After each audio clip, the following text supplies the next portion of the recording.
sister's inside right now too. And she is not happy about it.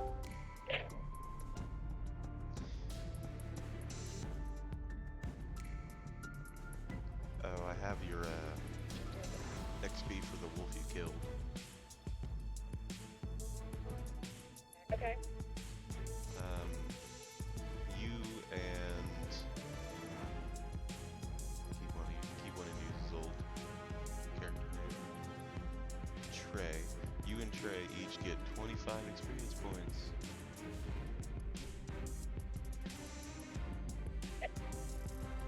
Woohoo! 25 XP.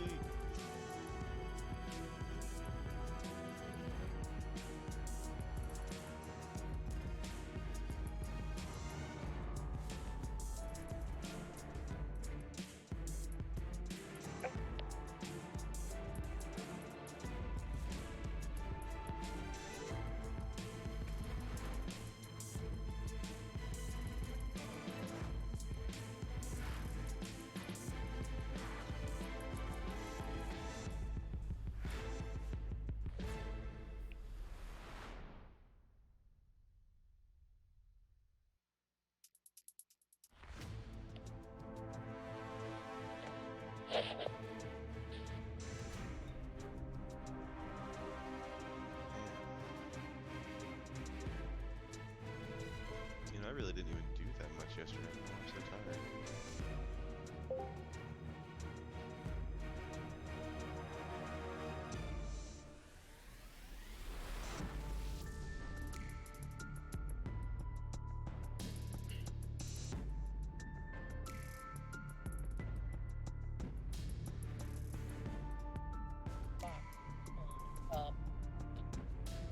Ah, I see a box. There we go. Hey, Shiny. Okay.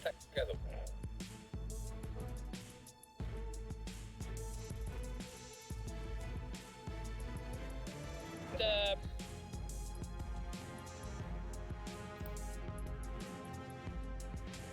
Ta-da! Okay, so we are all present and accounted for. Except for Remy. Is she not recording anymore? Like, period? I don't know. I'm recording, so we have something at least. Okay. alright.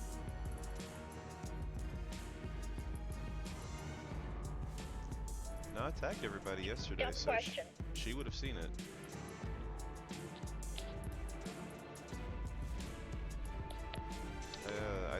Dumb question. I think personally she's going through some stuff, so I think she's trying to work some things out. Yeah. Okay, cool. I think we're all present and accounted for. Fuck me, cat, shiny. Yeah, we're all Sorry. here. Some of us are still muted, but we're Lucid, here. where are you in roll 20? I haven't started on my laptop yet. I just woke up, okay? It's okay, I did too, it's fine. Like, I had just enough time to grab a coffee drink out of the fridge, and that's about it. Oh, I didn't have time to grab anything, so I was busy finishing a project. If I'm slightly beat, well, it just works with my character, so just roll with it. Oh man, I set like 3 alarms and still almost missed it. Slept through all of them. I really did. Like, I woke up on time just like on coincidence. And I woke up and I'm like, ah, I've got time, and I rolled over and I was trying to go back to sleep, and then I looked at my phone, I'm like, oh shit. We would not have let that happen. We're too invested. You could probably stick to Discord notifications. If you really wanted to. Well, especially since I've got Discord notifications on silent, yeah. Haha, yeah, I do too. Otherwise my phone would never shut up. That's, yeah. Look at you, Mr. Popular. No, I just belong to some active servers. Why is this thing flipped upside down? Oh, it's... Why is the freaking altar blacked out? What now? I'm talking to myself. Don't mind me. Oh. It's fine. Just I'm still working on the side Ignore project the before we get man. started. Ignore the man behind the screen.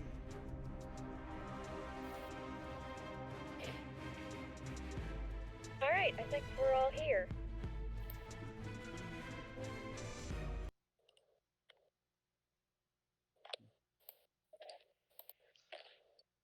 Oh shit! Did I actually? Yeah, I did. That's so helpful. You know what sucks? What? I've been What? so busy, I haven't even had time to start looking through that new book I got. Oh my Yeah. god, that's sad. Things have finally calmed down for me, so that's nice. The only thing I have to hand in is something tomorrow, and that's it. Cool. Yeah, I've been on call this weekend. Damn. I did not realize how much it sucked to be on call until I actually had to do it. Welcome to hell. Welcome to welcome to hell. And it's like, oh, well, I won't have to work unless they call me in, so it's kind of like the weekend off anyway. But no.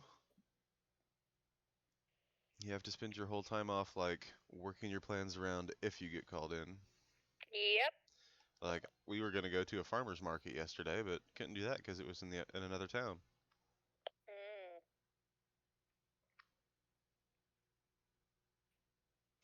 That's Does suck. I miss farmer's markets. Damn. So do I. Yeah, I really need to get out to my local butcher. I'm going. I just put on a bunch of music and hopes to distract me from the fact that Castle Fest is cancelled. Oh. Yeah, Unity Fest is also canceled. The Beer and Wine Fest, the Cajun Fest was canceled. I'm pissed at that too. So. I was super excited for. But nobody wants to get sick. All right, ready? Everybody good to go? Yeah, no, I'm as ready as can be. There we go. I play pretty music for you. Yeah, but we're okay. It's fine. It's fine. Did you ever look at the music I sent you though? I did. I just haven't had time to find it and add it to Roll20. Ah, okay. This freaking on-call sucks. Monkey butt. Yep. I also I finally. have to also constantly check to see if like school mails me or stuff like that. We're supposed to be having 1 day that you can go back to. You have to attend 1 physical day starting June, but they haven't sent me a schedule or anything, and I'm slowly losing my mind. Thinking like how the fuck am I supposed to know which day I'm supposed to attend? Or what, or where you're supposed to go. Well, where you're supposed to go, that's probably going to be pretty standard. Or not. I honestly do not know. My school, they're being incredibly vague about it, and it's annoying me to no end. Okay, anyway. Actually, we're still waiting on Cat. Are we? Yeah, he's on We are? mute. He's muted, not deafened. Yeah, but he's exceedingly tired this morning. It's a late night for him. Wink, wink. Sorry, no. He slept at 3 a.m. Why'd you have to do that to him on a D&D session? That's actually spot on, Kestra. He didn't go to sleep till 3 3:30. Why did he do that? I mean, to be fair, I didn't go to bed till 3 a.m. either. What is wrong with you people? I got It was caught up binge watching Avatar. Okay. Oh yeah, it's on Netflix now, right? Yeah, let's use that as a little excuse. Why are you laughing, Bach? What's so funny? I did the same thing. I actually just finished it this morning. I've got like 2 episodes left, I think. I'm not allowed to say anything because my friend was like, "Hey, watch She-Ra." So I've been binging She-Ra till like 2, and it's not. I finished She-Ra before restarting Avatar: The Last Airbender, so I can't say anything. Quarantine has not done anything for me being a couch potato. No, me neither. I think that has done for none of us. It was funny because, like, I hadn't watched Avatar up until now. It never interested me. Well, now you know the backstory on Cat's powers. Pretty much. Like, I knew about it. I knew all of, like, the bending stuff. But when it first came out, I didn't watch it because I hated Aang as a character. I just found him incredibly annoying. Yeah, I could understand that. And so, but I think it's better for me that I waited so long because now I went through and I watched it from the angle of like a world builder and a story writer, and like from that aspect, it's amazing. Like the world they build, the characters they build. Like if you can ignore Aang, the rest of the series is fucking awesome. I don't know how you're gonna take Korra then. Oh no, I didn't take Korra well. I've seen like 1 or 2 episodes of that when it first came out, and then just put it down. I have so many issues with Korra as a character. I watched the first. It was a doozy. Yeah. Although one of the things I have noticed after binge watching all this is I'm thoroughly pissed off that oh shit, what's her name? The waterbender girl. Katara. Katara.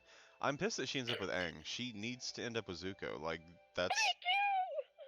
that's legitimately what it needs to happen. Yes, But he has May. No. Canon rejected. Canon rejected. They actually split up in the comics, and May ended up with someone else from the Earth. Oh my god, poor Zuko. Damn.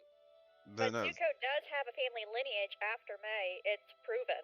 That's true. We just don't know who he marries. Well, I don't know, but it needs to be Katara.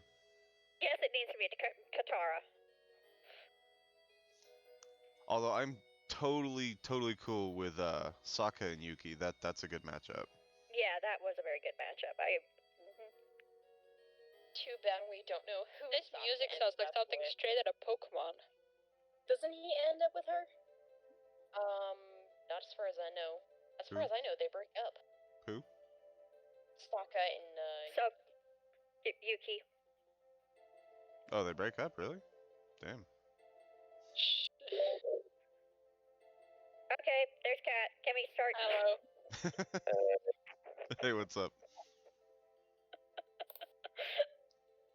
Okay, there we just gotta speak more into the boom tube. Oh yeah, that's a tired boy right there. I think we're all a little tired today. Please Would you restart. just leave me alone? Stop looking at me like that. Yeah, this one's talking to her animals, so she's definitely tired. Aru, please restart your primary stat. Nah, I can check in on him 2 hours. Will do.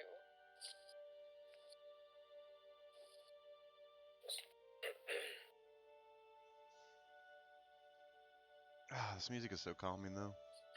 It reminds you of Pokemon. I don't know, it just sounds like something you'd play in Pokemon. It sounds like RPG Maker music. Box closer than Shiny there. Damn. Well, I'm honestly the only reason I know that is because of a fan-made Pokemon game. So Goodbye. Knowledge. Alright, let's do this. Don't make it sound like so much of a chore. Dude, I got like another session at 8, and I also have to work on Java. My brain is mashed potatoes today.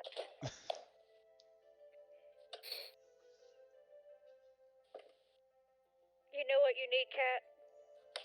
What? 8 hours of sleep and shepherd's pie. That'll cure everything. That actually will, yeah. I can't contest. Only if the shepherd's pie is made with real shepherds. Never really had. Love a bit of human in my shepherd's pie. Ah, delicious. Never really had shepherd's pie, honestly. If you're ever in my neck of the woods, I will make it for you. Just make sure you I have don't no know. idea what you guys are talking about.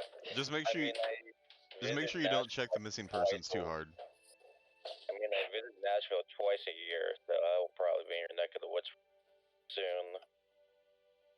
I'll probably never be in your neck of the woods, at least not for the coming 3 to 4 years. I'll be going to Texas soon if anybody lives down there. Well, we might be ending up taking a trip out to Texas, so we'll see. Kestra, in 3 years you might see me and Aru, because I might take Aru to visit my grandma. There you go. Nice. Woohoo! Yay for having international friends. Yay for having international friends. And Shiny, you remember what I said about acreage?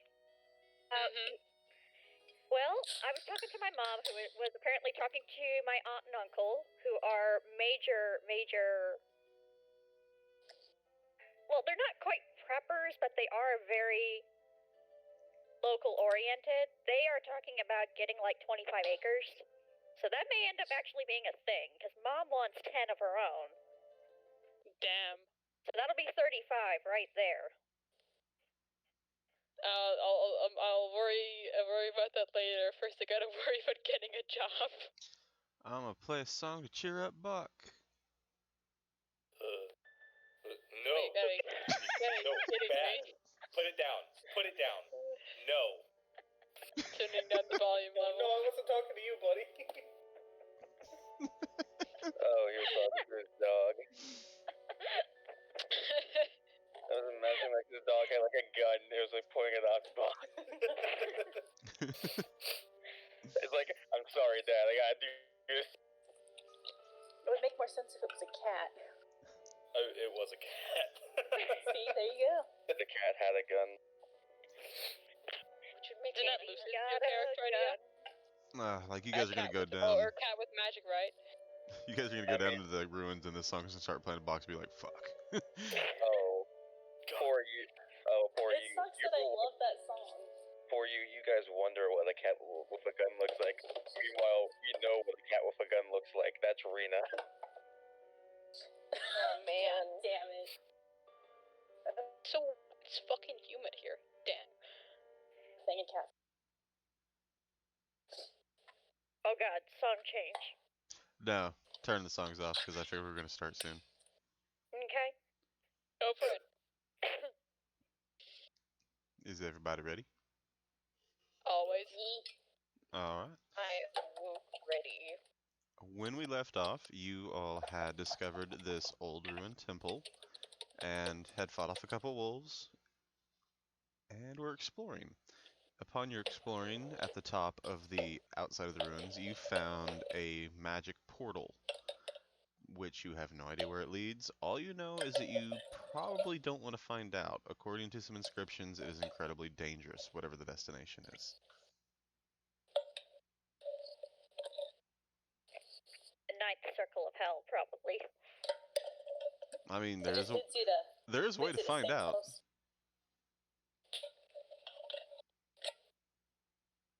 Okay. And we've also discovered a door at the base of the ruins. Yes, you have. It is stone, if I remember correctly. Mm-hmm. Kat, are you still passed out? Or in trance? Or... It's been 30 minutes, right? It's been what? It's been 30 minutes since I went into trance, right? Let's see here. Yeah, roughly.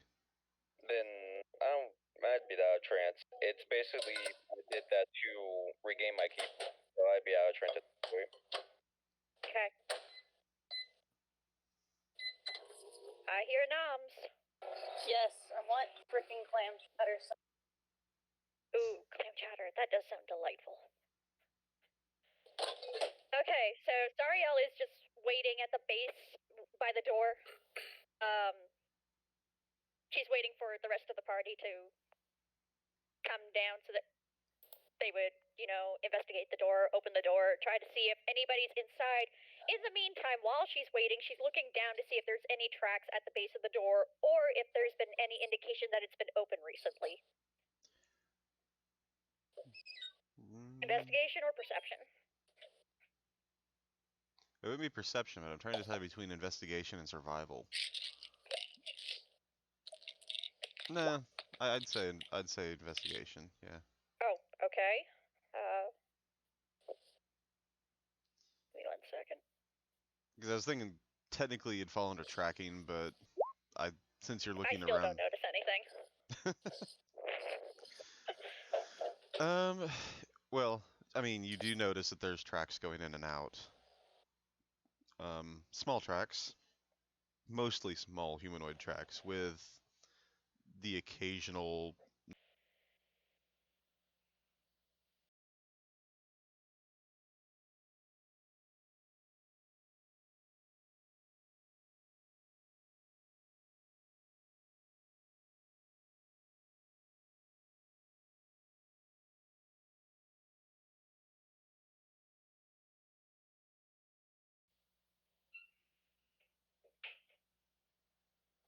Alright, we've got tracks. Looks like we're in the right spot at last.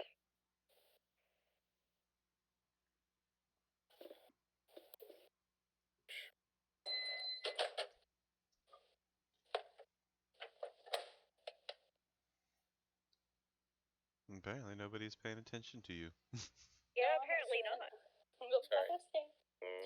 I'm just I was gonna. say in this time, Bach is definitely headed down the stairs and come around. Yeah, I'm John's already- gonna follow. I'm already there. Okay, so Sariel's going to put her hand to. Is there a handle, or is it just? Does it appear to be like just a straight up push door? It's pretty much a push door. Okay. Hold up. Check What? check for traps. What do I roll, Luke? Of course.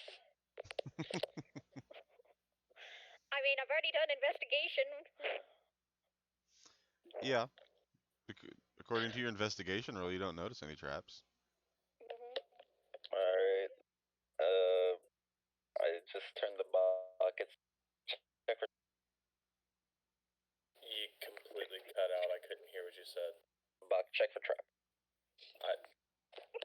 Sariel just. Okay. Her head snaps around and looks at Trey and kind of gives him a frosty look. Is that investigation? Because let me Yes. tell you, that's not a great. I'm not the best person to ask, but I'll do it. I'll help you. Let's go. Advantage. We feel together.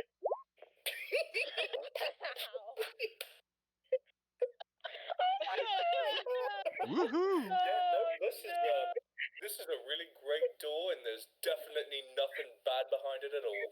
This is just like JoJo. This is JoJo's now. It's just like we're both looking at the door. No, yeah, Bach is incredibly certain and proud of himself. He turns around, big ol' smile on his face. He's like, "Guys, the door is cool." The door. This door is a great door. This door's a magic door. Do anything different. Is it too late for Hesh to just randomly appear out of nowhere? No, you're fine. We've played it off that you've been with them, Yeah. You've been asleep in the cart. but yeah, you've kind of just walked up to him, be like, "Hey, what's up, guys?" Red manga, red light, green light, red light, green light, red light. Luce, do I notice anything? You take a while and you study it and kind of like stroke your chin a little bit as you look at the door, and you're like, "No, yeah, the door's good." This is a cool door, guys. Buck's right. Okay. Well, if that's Sariel's gonna place her hand on the door and slowly push it open, carefully.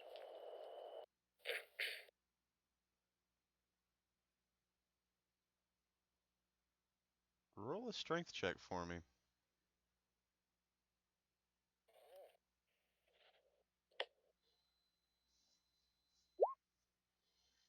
Okay, yeah. damn. No, you're good. You it doesn't move like for like half a second and then slowly starts to swing inward. Some dust falls from the top. It's not been super long since it was open, but you can tell it wasn't open like yesterday. Oh, this does not give me hope. Yeah. Once you get the door open far enough to see inside, you, for lack of a better term, you don't see inside. It's too dark in there. From the crack in the door, there's a sliver of light that's cast onto a stone floor, and from what you can tell, it's a hallway that kind of just leads into the darkness.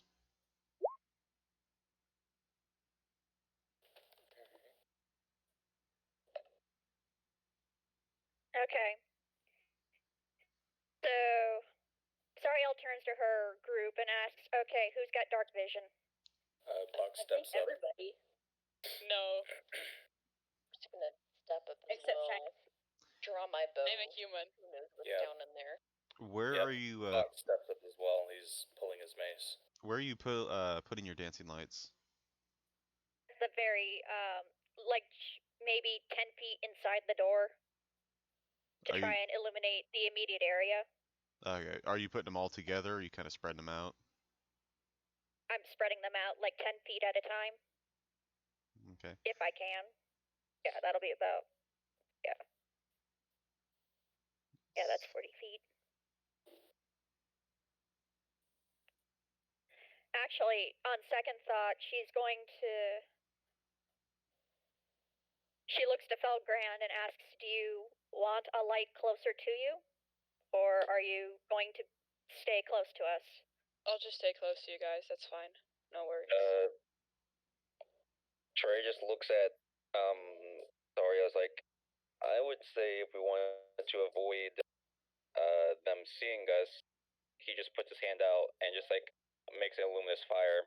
I can just stay next to the kid. Well, I also have the light cantrip. All I could do is, make a light. Yeah, but this is smaller. That way we're more discreet. It's a friggin' rock.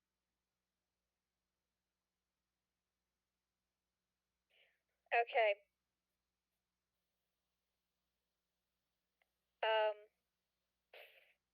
I mean, is the hallway wide enough to where two people can walk like shoulder to shoulder, or is it like we have to walk in a single line? The hallway is wide enough that you could all walk shoulder to shoulder and still have room. It's a very wide hall.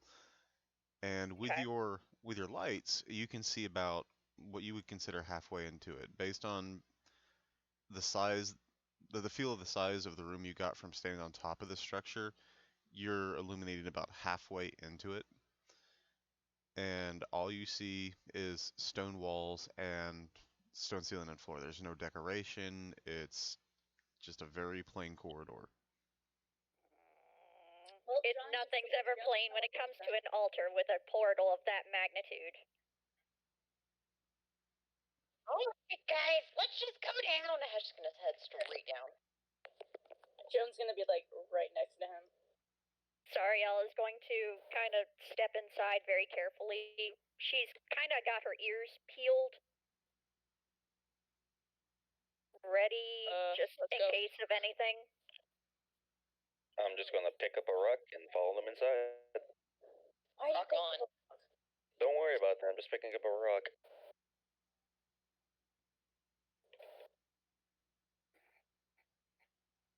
Bach, Felbrand, are you coming? Yeah. Yeah. I was saying that. I'm coming. Yeah. Bach is just admiring that door. Very Look, it's great and very, very trap-free. It's a very sturdy door. You know, that actually does startle a laugh out of Sariel. She openly kind of giggles a little bit.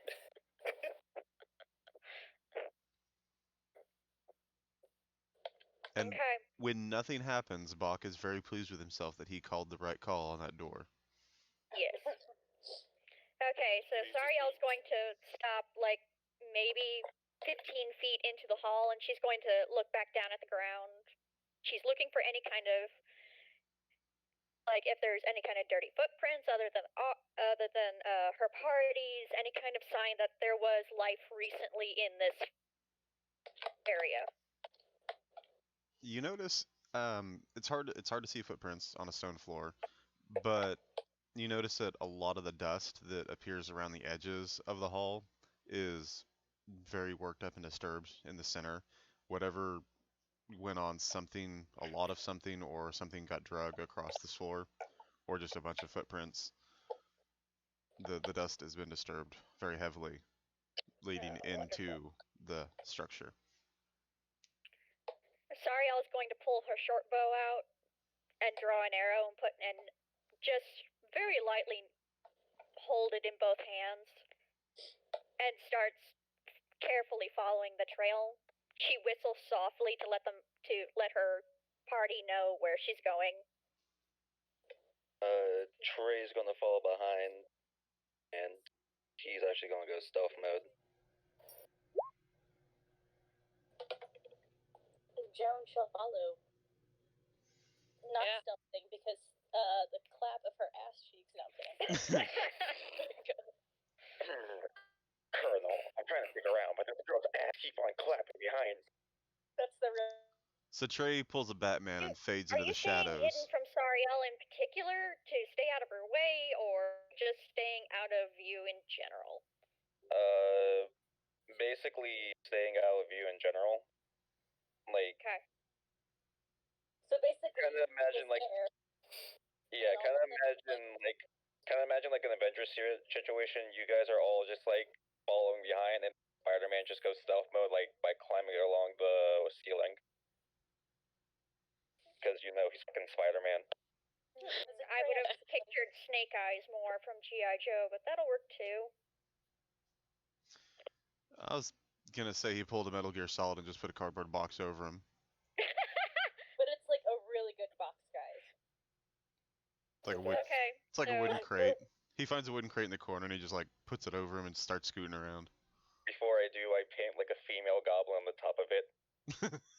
Oh, that's gonna be badly.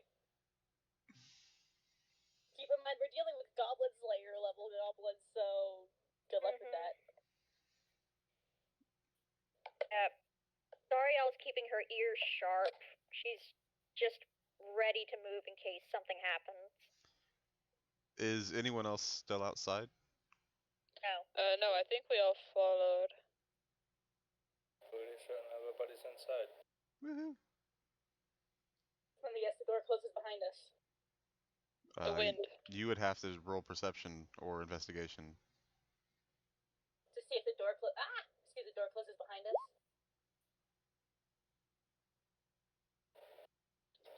Does the door close behind us? You turn around to look, and you do notice that it's starting to close, like very slowly. Hesh is gonna.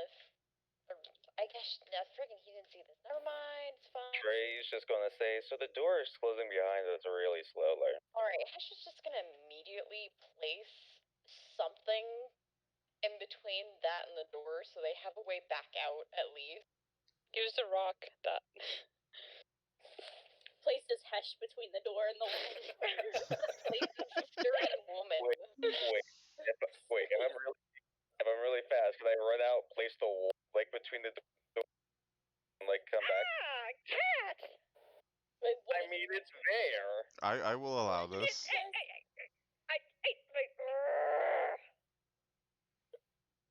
Do you have a better idea, Kestra? Yes, you're rock! Why don't you stand in there? It's not really. It's a small rock. Okay, the man just likes to get his rocks off with rocks, okay? So while you all are talking Yeah, about there is this, the wolf is in the doorway, and There it is is no way that wolf is gonna be sturdy enough to stop it. It's gonna be ripped in half. Oh my god, yes. Alright, fine. I'm also, like, at the last minute, I'm going to, like, look at my rock, and I'm going to like a small little door stop, and then, like, put it right. And I already put something in the doorway, guys. Come on. Yeah, we put Which Hesh foot? in there. Hesh is... I took the staff out of my bag and put it in the doorway. That's not gonna be sturdy enough either. Okay, so we have That will be. a bag, a dwarf, and like a crude door stop, and we're all leaving that to keep the door propped up. There's no way. No way. Oh, fuck you! So the door hits the stop and keeps scooting a little bit, hits the bag, slows down a little bit more, and finally comes to stop right as it touches the wolf's fur. And you hear like this groaning sound, like almost like the grinding of gears, and the door moves a couple inches further to being closed, and you hear the crack of one of the ribs of the wolf, and then it comes to a final stop. Trey's just gonna look towards Bach and says, "Yeah, there was totally no traps. We're fine." No traps. Yeah, man. High five. I Okay. I go back in my box. The force of the door in that last few inches on the wolf does like cause like a groan to emit from the wolf as it pushes some air out. Okay. So Sariel's going to just, now that the door seems to be holding, she turns back to the trail. She's very single-minded at this point, so she starts moving forward again. And in the meantime, she's muttering under her breath in Elvish. What is she saying? Elle, are you close enough to hear? I'm back in my box. Yes.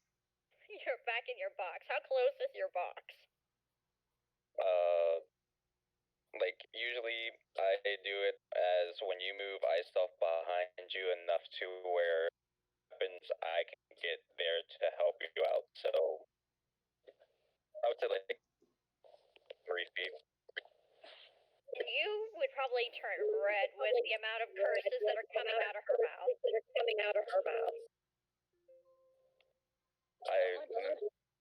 I've now learned new curses that the monks have not taught me. So I missed what happened. They used a wolf as a doorstop. Yeah.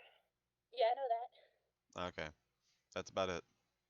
Mm-hmm. Did the wolf break Sariel is still moving forward, following the trail. She wants to find any kind of survivors, even if it's just one at this point. She's all out of fucks to give. But why did she curse? What did I miss for that? She just was. She's agitated. She does not want to be here for any longer than she has to be. Okay. So as you all move forward towards the back of the room, I'm assuming you're moving your lights along with you. Yep. The light finally illuminates the first of many steps going down. A stone staircase that descends into darkness. Yes, a stone staircase going down above a portal to probably hell. I'm guessing that's the elevator and these are the stairs. Sariel stops and puts down and reaches. She puts her bow and arrow in one hand and then slings off her pack and says, "Somebody get my rope out of my pack." Trey right there. She's gonna take out the rope. She takes one end, wraps it around her waist, and then knots it and Wait. says, "Okay." Hold on. What? Didn't you use your rope to climb up the back of the temple? Yes, I put it back in my bag. Okay, I didn't remember if you had or not. Mm-hmm. We have discussed Nivara and her teachings and who she is as a person. So. And in her teaching, she was taught to always put her rope back in her bag. So Put Sariel back in the bag or it gets the hose again. Sariel moves her lights to the steps. She moves two to the steps and keeps two ahead of her. She just says, "I don't know if anything else is trapped around here, so if I step on a trigger, get ready to pull me back." Alright. we are not having a repeat of the bridge. That was the worst that could happen. You could blow up. It's like, fine. It's like, well, better start a micro-malkin then. I mean, you could always have like Joan lay down and roll down the stairs. That's what I A repeat of the bridge. Sturdy woman. All I can imagine is just like as a tin can rolling downstairs, just ting ting ting ting. I just dropped I got something. my, I got my armor, so I'm good. So is it just you going down the stairs, Kestra?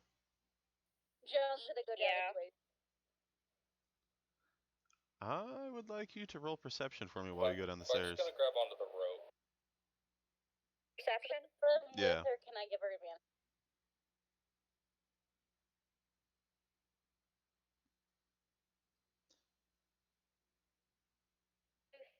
Roll perception. And what did you ask, Lucid? I asked if I could give her advantage since Joan's going down with her. No, only if you're Not going with her. that she appears- I just said she's going with her.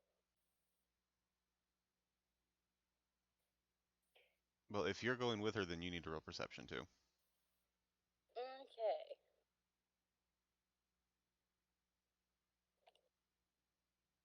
Where is perception? Why can't I find it? There it is. Ah, you make me worried, woman. Zaf is with you again, apparently. So, Frida! Joan doesn't notice this, but Sariel, as you start descending the stairs, it starts off faint at first and it gets stronger, but you smell rot. Most of it is organic, like what you would expect in a forest of like decaying trees that have fallen over. But beyond that is a hint of the decay of something that was at one point a fleshy creature. Undead? Time to get that divine smite. Soft whine kind of escapes Sariel's lips. And she grips her bow more tightly and moves one of the lights at her feet further out to extend her range of vision. She's looking for blood on the walls.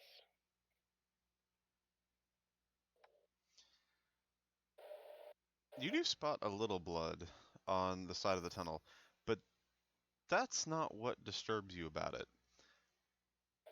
The blood is from scratch marks, where it looks like something was either clawing its way up or trying to stop from going down. And at the end of the scratch marks, in a crack in the stone, you see a fingernail that had been ripped off, just stuck in the stone. Human or goblin claw? It is definitely human. Delicious. In a very militant, type of tone, Sariel calls out quietly behind her. She kind of tilts her head over her shoulder and says, "Get your weapons. Your weapons and your shields." Okay. Are they all coming down now? I assumed that everybody was following behind me. I was the bait. I'm still in my box, not come down. He's in the batter's box. In the batter's box. I like that analogy. Okay, so she's going to continue to move further down. I can totally just see Hesh just like skipping down the stairs. Yeah, I pretty could much. too, which makes me worried. Trey's going. He knows the matter of the situation, and he just takes up the rear, and he's gonna keep an eye out. Trey's going. Comes up behind. Trey's gonna stealth ahead in front of Kestra.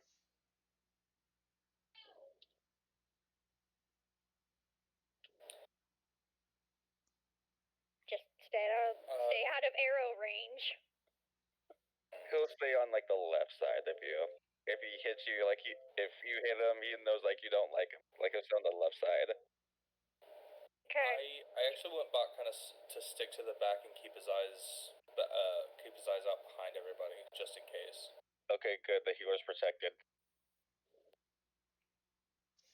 Okay, so He's not the still only- moving forward. And as the last person steps onto the stairs, it turns into a slide. Whee! No. Oh, fun. Woohoo. Let's do it again.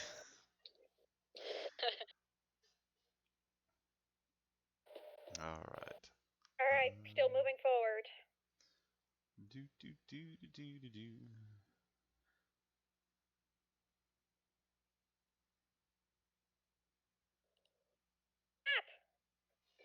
Zoom out a little bit. Okay.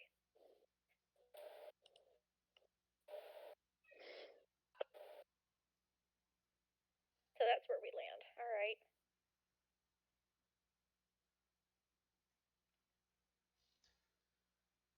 There we go.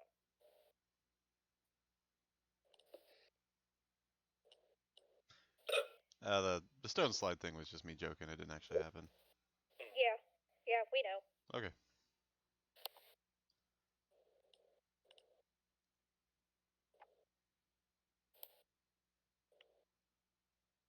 Is there anything to note here?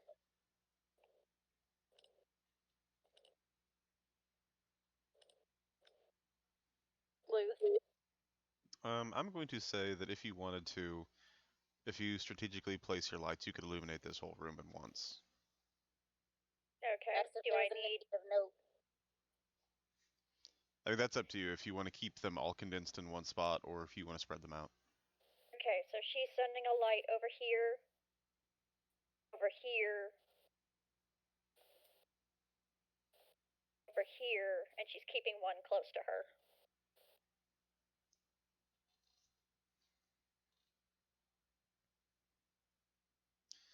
So as you guys descend the final stairs and Sarah's lights lighten up the room, you see what looks like almost a communal living area. It would have been where people or something that had sentience would have first entered this lower region and stocked some supplies. There's a couple tables where people could have had some drink and food while they stood guard. Everything looks pretty old though. Like the barrels are starting to rot and break apart. There's some rope in the corner, but it is so degraded that if you tried to pick it up, it would probably fall apart in your hands.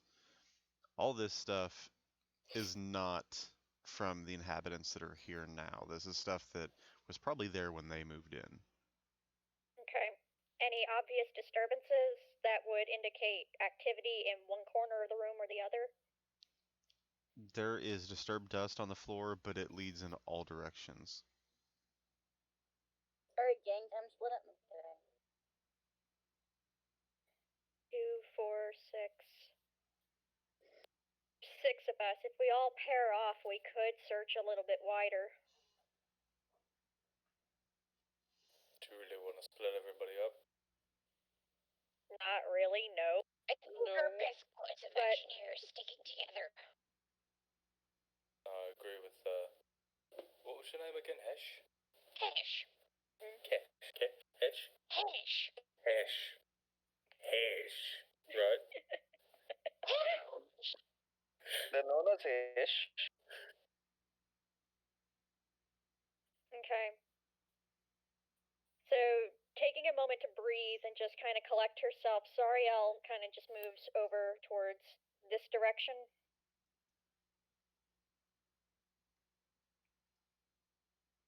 She's just looking around for any obvious signs of particular... anything that would indicate either more blood trails or claws or something. Just out of, just because she can, she kind of glances at the ceiling just in case. Is there anything out this way?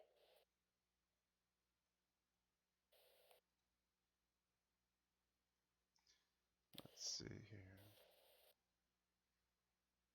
So, two of you are going south, one of you is going north.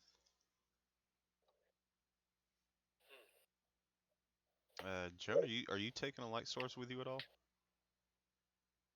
I can, but she's got...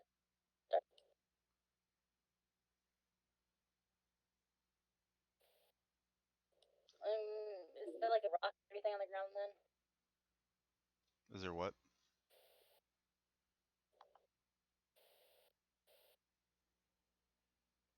Blue. I didn't hear what you were saying. Is there like a rock or anything she can grab?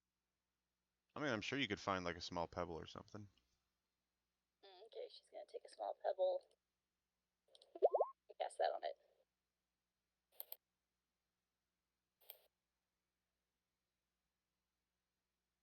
And so you're just gonna throw it down the hall? Yes.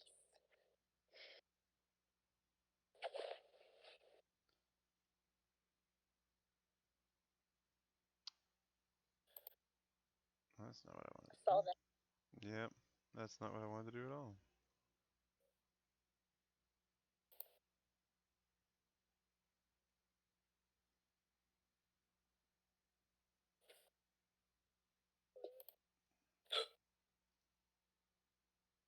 I guess I'll have to remove that.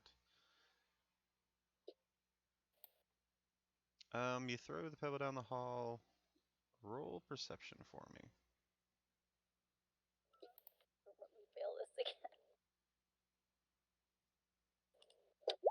Yeah. Oh! At 20. She notices all the things.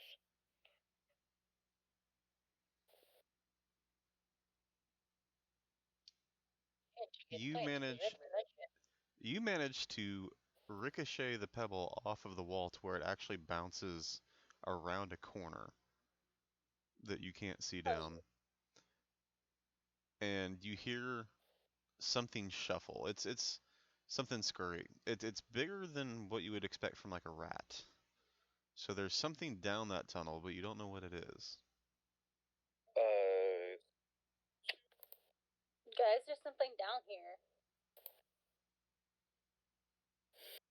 Sariel's ears perk and she looks up and says, "What do you mean?"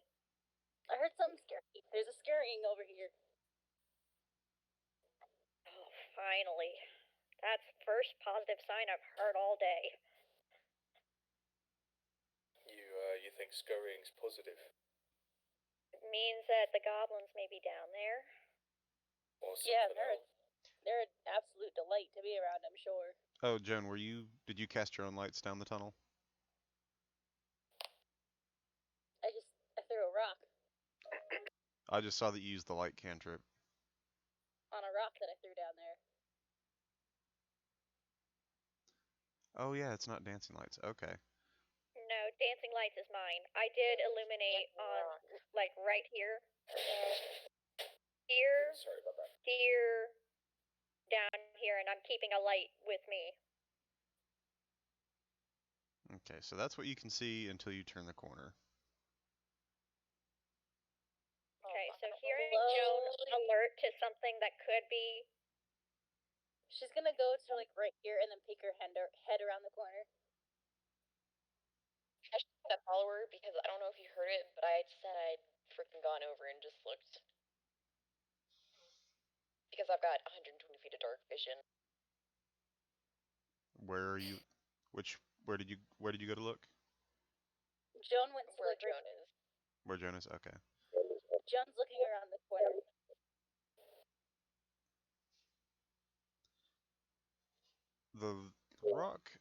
The rock had landed about right there.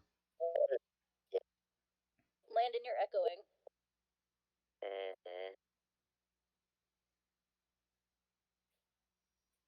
You look down and you see a bunch of overturned benches. There's a couple shelves on the wall directly in front of you that at one point held something you really you can't tell anymore. It's been so long that whatever it is kind of degraded to the point where you can't tell if it was food, if it was like a book at one point. It's pretty much just like dust.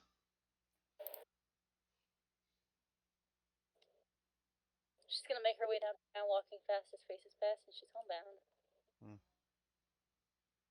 I'm just still gonna follow. Bow drawn, just holding up her butt. He's touching the sturdy woman's butt. Okay, I need you to make a perception as well, since you're right behind Joan.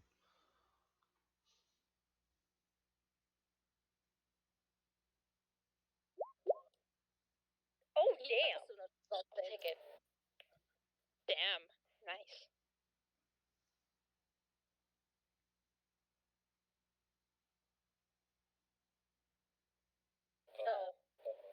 Uh-oh.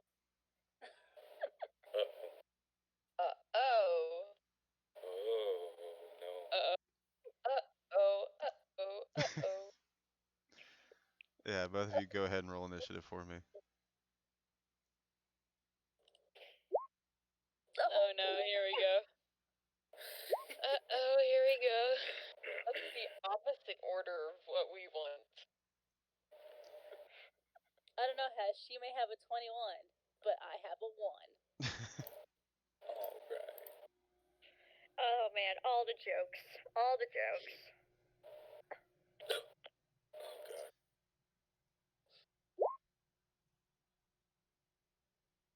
That Go ahead. Go. Did you just ask if you could throw me? At big goblins, yes. Use them ball, you know. Damn.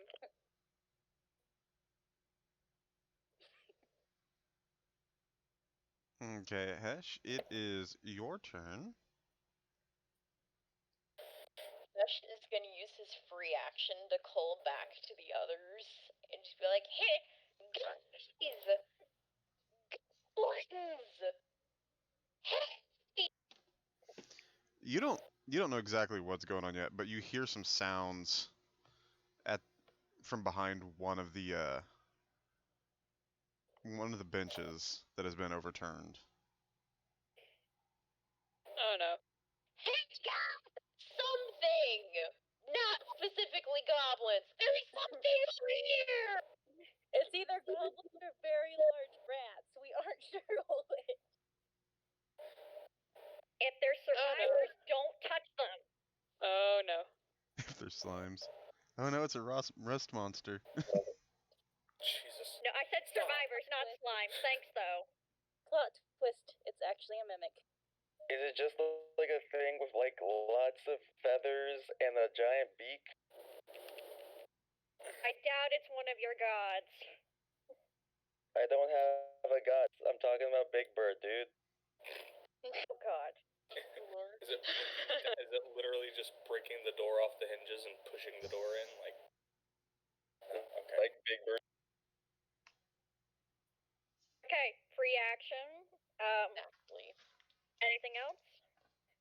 I'm gonna save my action for attack.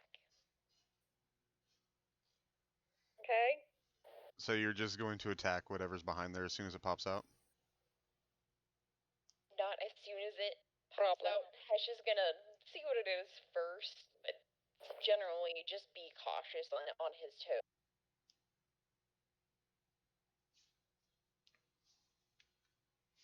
Alright, so that in So he has his like bow drawn and aimed at it, but he's not sure if he's gonna shoot or not yet. okay. So that ends your turn? Yes. Who the hell is this mysterious woman? I just noticed that. What's up now? I just noticed there's a mysterious woman. I don't know what that is. Where do you see that? It's under the Bjorn Chorp. It's under Eric. In the character Oh list. yeah, I see that too. She's Oh. been there for a while. I thought you guys met that fucking person. No. No, we haven't. Not yet. Or else, sorry, I would have mentioned her. God I thought bless me. you Come were on. purposely being vague to me. Oh man. Purposefully. Okay, you got a lot to learn about Sariel's character. I'll give you this one as a freebie. I will give you this as a freebie, alright? Okay, so I am incredibly slow to trust. let's see who is in front. Joan. down is. I'm holding up her butt. He's touching the butt. I mean, Touch she's the a butt. sturdy woman. She's bound to have a nice butt. She got Bunzo steel, man. Literally. Like, she has armor. Oh. Let's see. Does a 17 hit? No.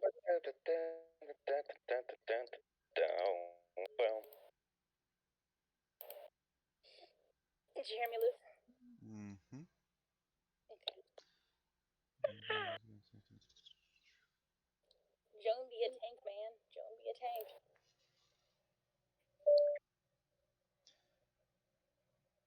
Okay, so you see a bow pop up over the top of the bench furthest away from you. And you do notice that the hands that are holding it are green, and it fires off an arrow, but because it can't see what it's shooting at, it skips off your armor and bounces away into a wall. In that case, that's why we always wear armor. I'm sorry, what? And then Don't monks normally have a like insanely high armor class naturally? Naturally, and we just can catch anything that people throw. You can't do that yet, Ooh. though. I'm gonna remember Translate a that. punch if it's punching in a I can't different do language. that yet. I can't deflect. Alright, does the other one fire too?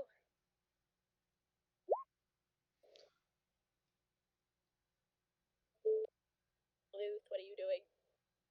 nothing. Don't mind me. I don't believe that for a goddamn second.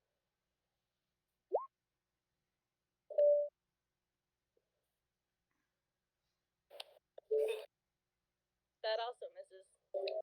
Right. So as the first bow disappears, another bow pops up next to it and fires as well. And it also, this one actually doesn't even hit you. It misses. It goes wide and just strikes the wall behind you. Does Hesh catch the hand popping up? What the hell? Roll perception, Hash. What are you rolling these Have numbers for, Luth? advantage because it's a He's rolling sound. bow popping up.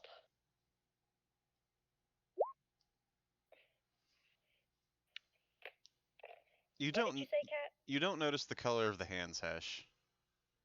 You just know that there's two somethings hiding behind the bench furthest away that's firing off short bows at you. Just tell me when Alright. Zariel can move to go investigate. Cause she heard the call. Okay, so What? 6 Yes, we seconds. can- You can all move 30 feet now, if you want. Those of you not engaged in combat. Okay. 30. Or I guess your normal distance. So I guess for the monk it'd be 40. I'm stealthed right now, so if people start to move, I'm gonna take out my bear trap and set it right in the middle where me and Sario are. Like right in this doorway.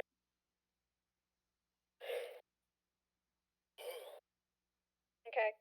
We've moved. So it'd be my turn. Yes. It is now Joan's turn, yes. Take out one of her javelins and toss that at it, and I probably missed. It just thunks into the wood. Damn it. Wood, my one true weakness. Do you have any bonus actions you're gonna do?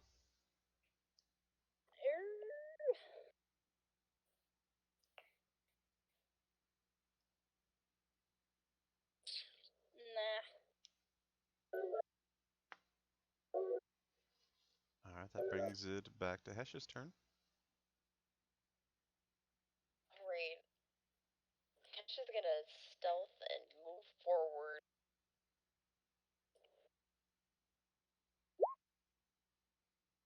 Damn. How is that Damn. easier than Joan? No. And he's gonna. You want an honest answer to that?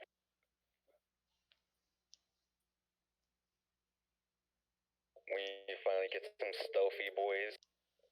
I am a stealthy, short-legged boy. You're the, A stealthy black Jamaican man. you're the stealthiest, grumpiest old man ever. That's the idea. Hash is just gonna creep up and go check out what's up here.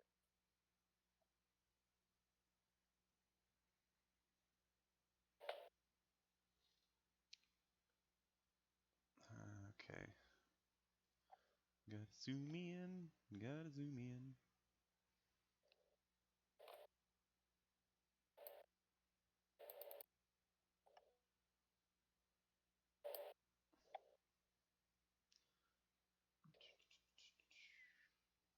Perception.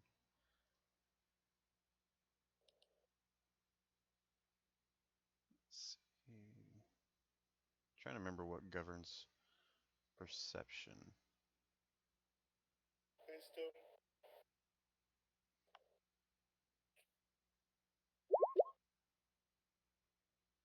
Oh boy.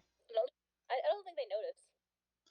So you sneak around the side of the bench and poking your head around, you see there is one goblin crouched down behind the bench and it hasn't seen you yet. Stealthing would use an action, right? Yeah. Okay. Then I just have nothing else to do. I just kind of look at it.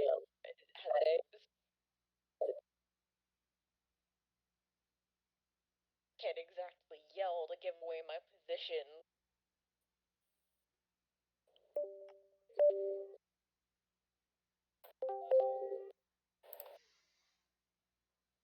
So is that the end of your turn? Yes.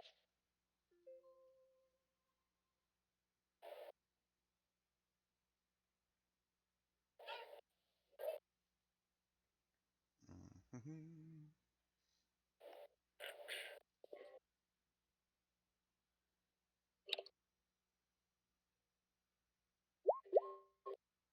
Alright. Does that hit you, Joan? That is the same as my armor class. See, so that's Damn, girl. that's a no then. Told you she's a tank.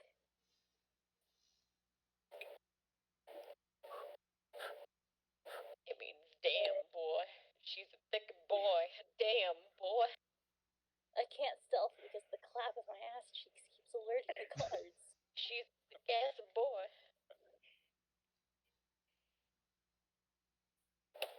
Alright, so the goblin that you can see, Hesh, pops up to fire off another arrow at Joan. And this one hits a crack in the armor, like a joint, and embeds itself in the chainmail that's underneath. It doesn't actually hurt her, but she feels the thunk of it. Great, I'm gonna have to fix this later. It's bent one of the rings where it's gotten stuck, but it never actually penetrated enough to even draw blood. And then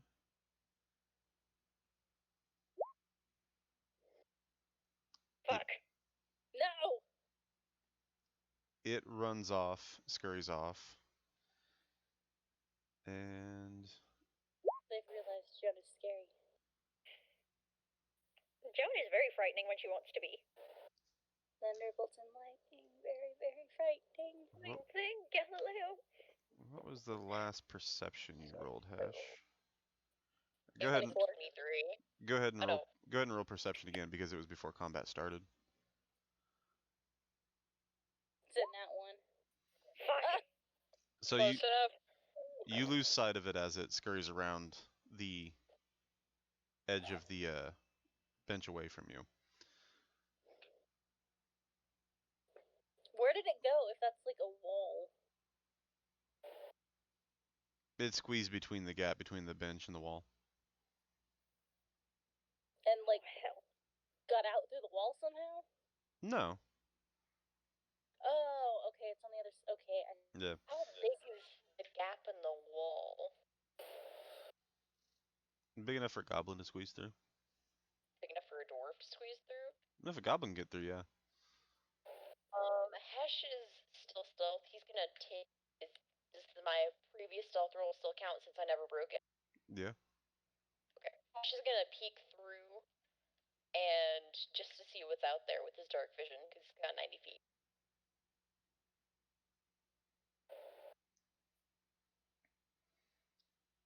So, you going over here to look at where the goblin scurried around? Yes. Okay.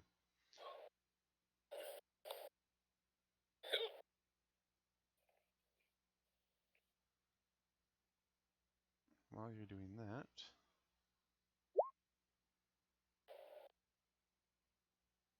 miss. boy, these goblins are just tinking arrows off you left and right. John's More just for sitting me. there like John's just sitting there annoyed as arrows bounce off her.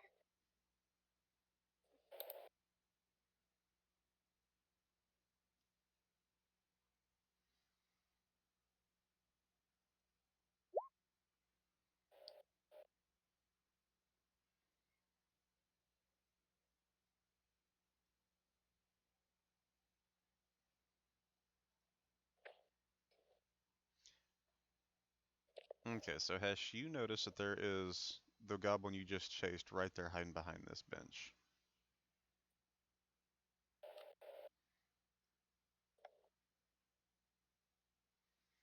Now, based on the amount of arrows that have been fired, it's obvious to you that he's not the only one there, but you've only seen the one so far.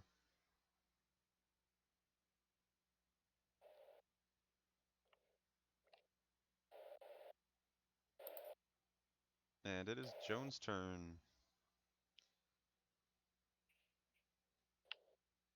Okay. Having enough of this, she's gonna jump over that bench. Roll perception, Joan.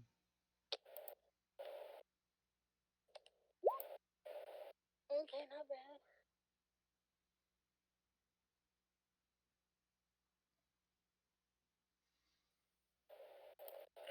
Okay, and what are you going to do when you hop over that bench? Do I see anything? Not immediately, no.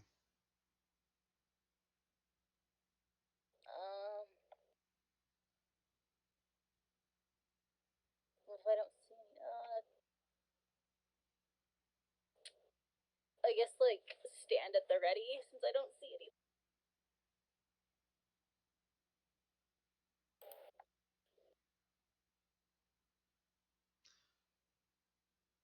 Alright, that brings it to Hesh's turn. And I guess the rest of you that aren't in combat can move another 30 feet if you want. So I see the one you. dwarf. Not, yeah, I see myself. Yeah. I see. See the goblin, and I'm just gonna take aim and fire.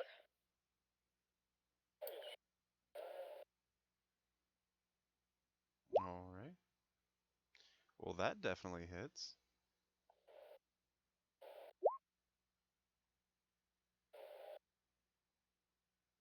Damn, that's a powerful bow for a short range. Yeah. Like, it rips right through the goblin and pins him to the bench.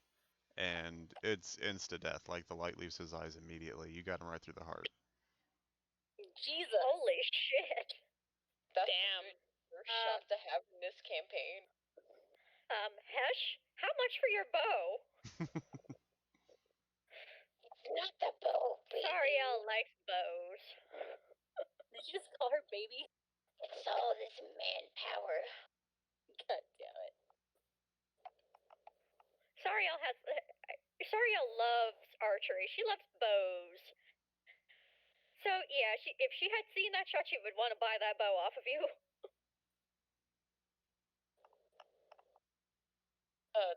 And You know what? turn. I completely forgot. I should have given you disadvantage on that because it was less than 150 feet. Oh well. Oh well, I'll say it was a good shot.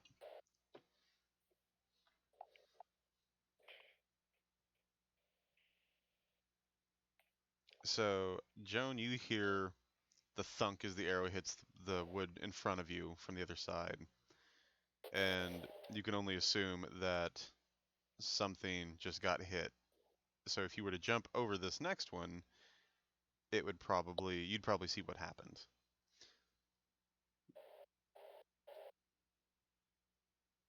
However,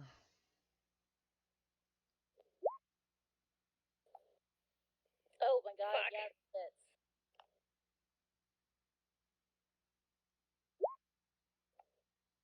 and I need you to do a Constitution saving throw.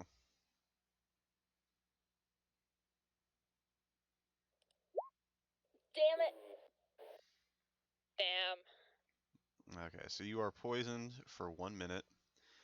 When you jumped over the bench, you didn't notice, but you jumped completely over a second goblin and landed to where it was behind you.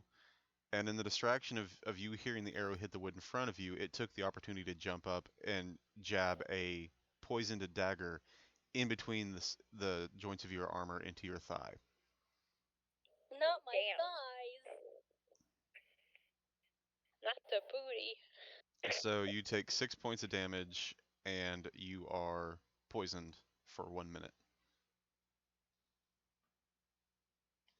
How much damage do I take from that? Let me see here.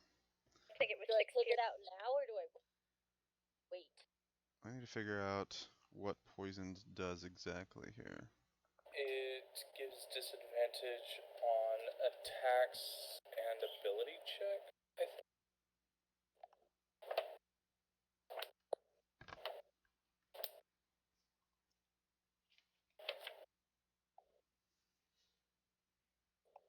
I think you have it. Oh yeah, disadvantage on attack rolls and ability checks. Does it take health? No, or well, unless Luthien wants it to. This poison's actually a bit different. Okay, let's see here. Using your own mechanical poison. So for the next 10 rounds, I need you to roll a Constitution save every round. Provided that this fight lasts that long. Yeah, well, even after that. And as a bonus action, the little goblin will disengage. Motherfuck! That motherfucker. Yeah. I mean, we could have expected that, right? So does that And end, does that end initiative? hang on just a second. I mean, no, because the one goblin is still alive. But you said it escaped. Well, it disengages. So it's still there?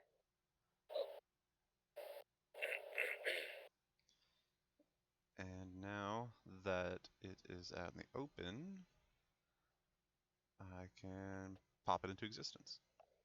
Oh. I am glad I moved. I am so glad I moved. That little bastard's mine.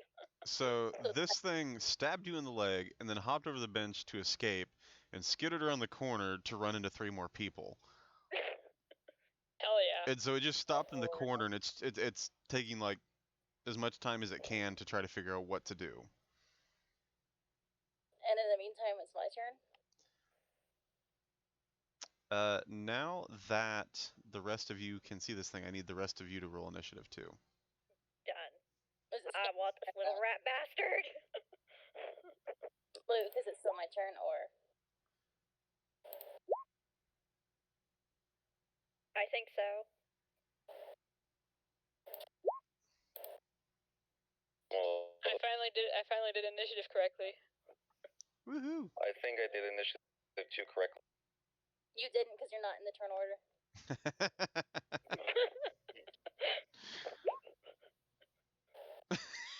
Okay.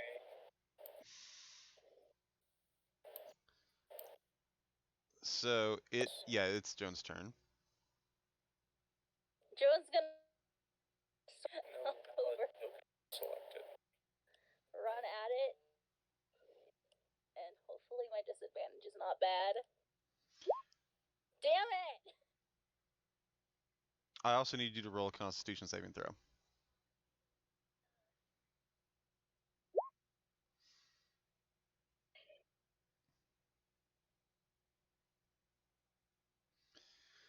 Okay. Luke, do I take the 23 or do I take the 6? Take the 6 for now. I have a feeling this fight's not gonna last very long. Okay.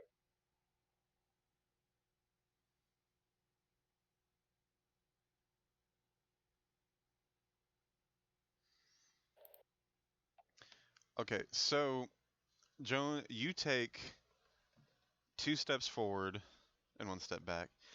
You take 2 steps forward to attack this thing, and all of a sudden you feel really dizzy, and you can't help yourself. You fall over, and you find that you can't move like anything. Like your body will not respond. Can I still talk, or is that another thing? No, you can't. Well, shit.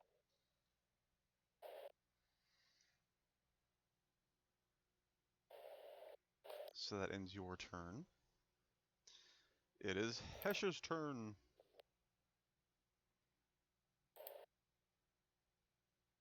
I didn't show up on turn order.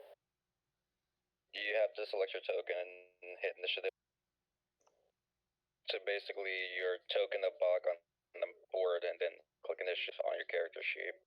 Yeah, you have to make sure the token's highlighted, yeah. My bad.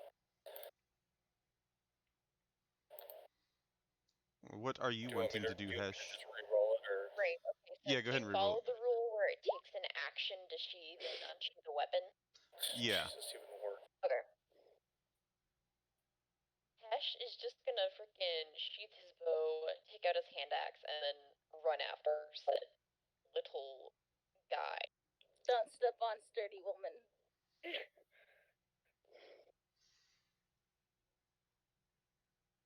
You're stepping on sturdy woman. I wasn't trying to step on sturdy woman. Okay. Is that the end of... Joan's poor armor. Yeah, Is that's that- the end of my turn. Okay. So, in desperation, this goblin is going to use the Nimble Escape to disengage from you, Hesh, so that it doesn't have to worry about an attack from you until after it deals what it does to do. And it is going to... Let me see here. Gotta make sure I read this right. Da-da-da-da.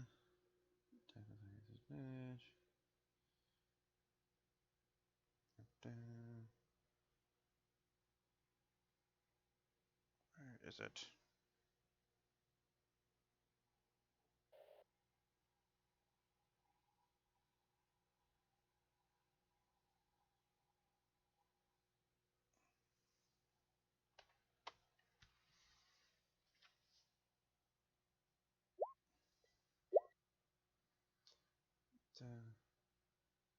And then a critical hit is what? Double damage?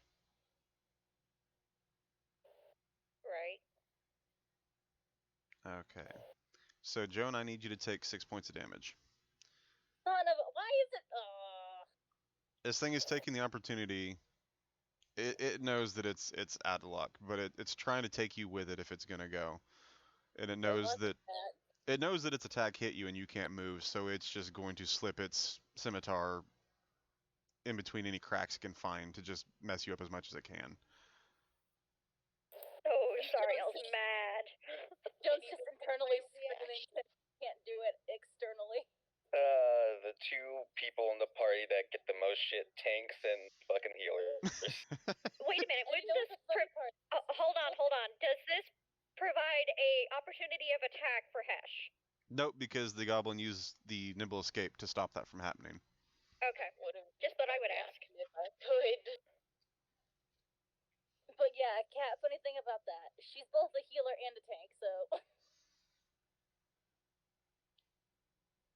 Alright, so you're basically Shit, it's my turn. you're basically white mage. yeah, she's a white knight. But yes, it is Fell's turn. Sweet. Can I just do the classic run up to the thing and stab it? I mean, if you've got enough That sounds movement. good. If I'm correct, I had like it's like 30 to come right here, so or even less. So I think I got that. Oh yeah, you got more than enough. So run up and stab the thing. Stabby, stabby. Oh, That actually doesn't hit. Damn. very shocking. Chalk it up to not having dark vision. Yeah, that we'll say that. Yeah, it's a lot in shadows for you. At least it's not low enough that he accidentally hits Joe. That's true. Yeah. That'd been incredibly bad.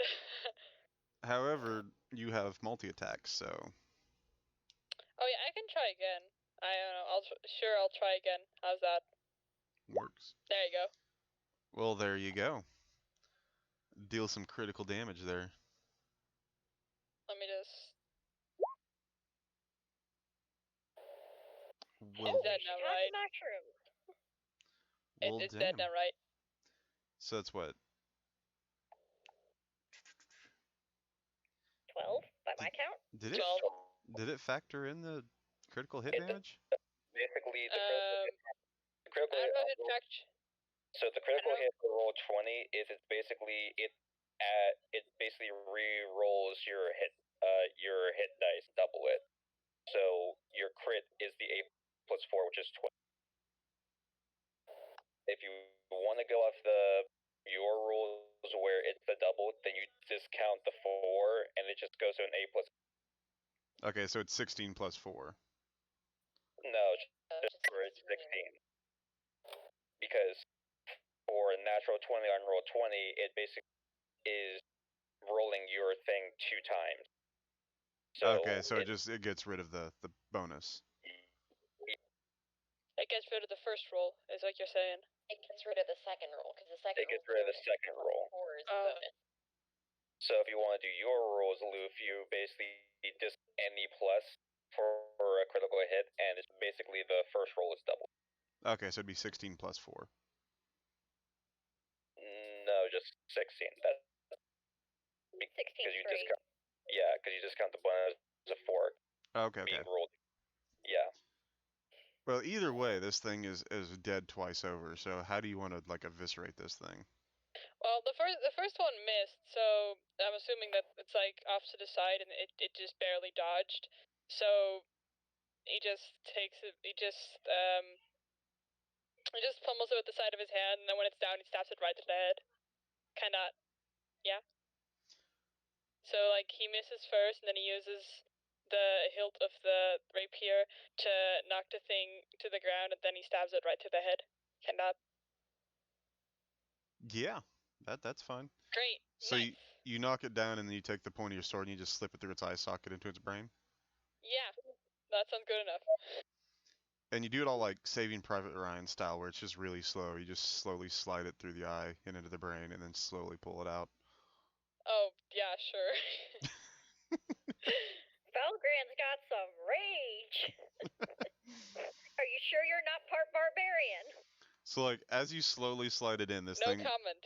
like as you slowly slide it in, like as it penetrates the eye and to the first part, like just hitting the brain, you like this thing's like legs and arms start to twitch as it spasms, and then it just stops.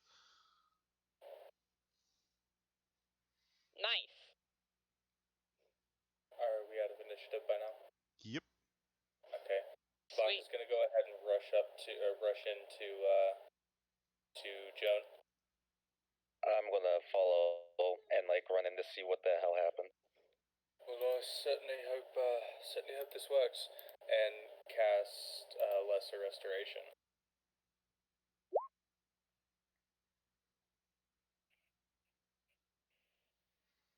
Yeah, you can cure the paralyzed.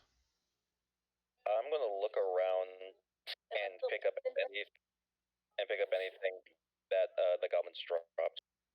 Ash is gonna go collect his arrow that's embedded in the wood. If Joan's not paralyzed anymore, she's gonna go collect her javelin. What do I collect?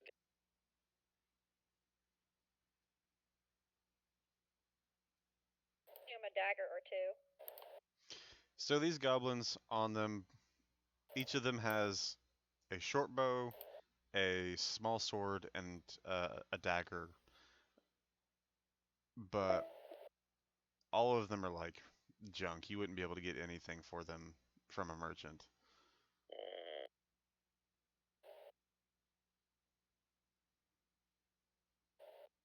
Do any of them have that specific poison? The one that did not throw its dagger still has his poison dagger on him.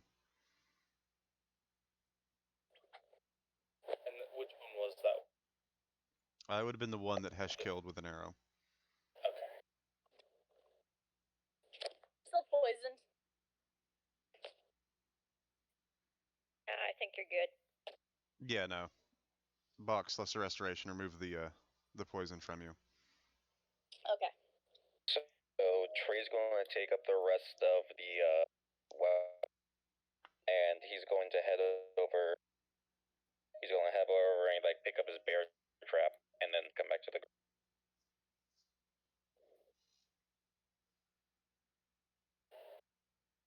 Oh, that was exciting. Mm-hmm.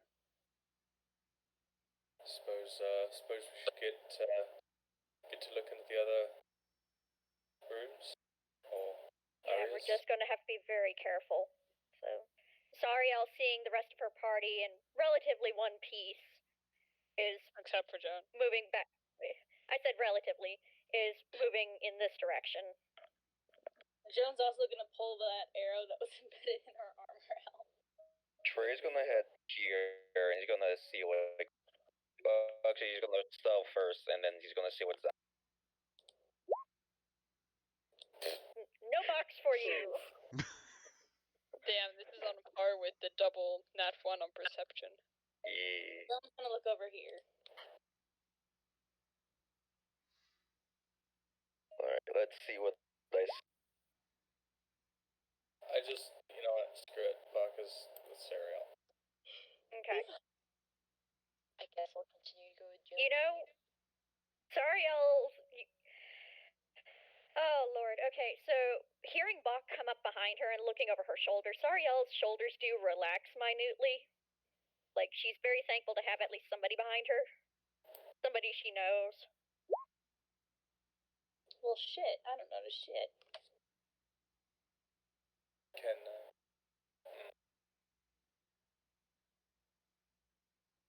Has she Me neither. roll a perception of your own? Trey just turns to. You need a light, and he puts out. Okay, Hesh did a little better than me at least. oh, wait, perception. I have to keep minimizing and pulling up my character sheet. It's getting confusing.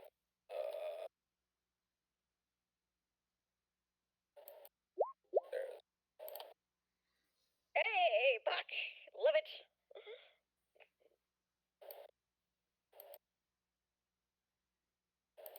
All right, narrator. Alright, I've got a lot of different paths to go down here, so give me a second. I'm This is scared. what you get.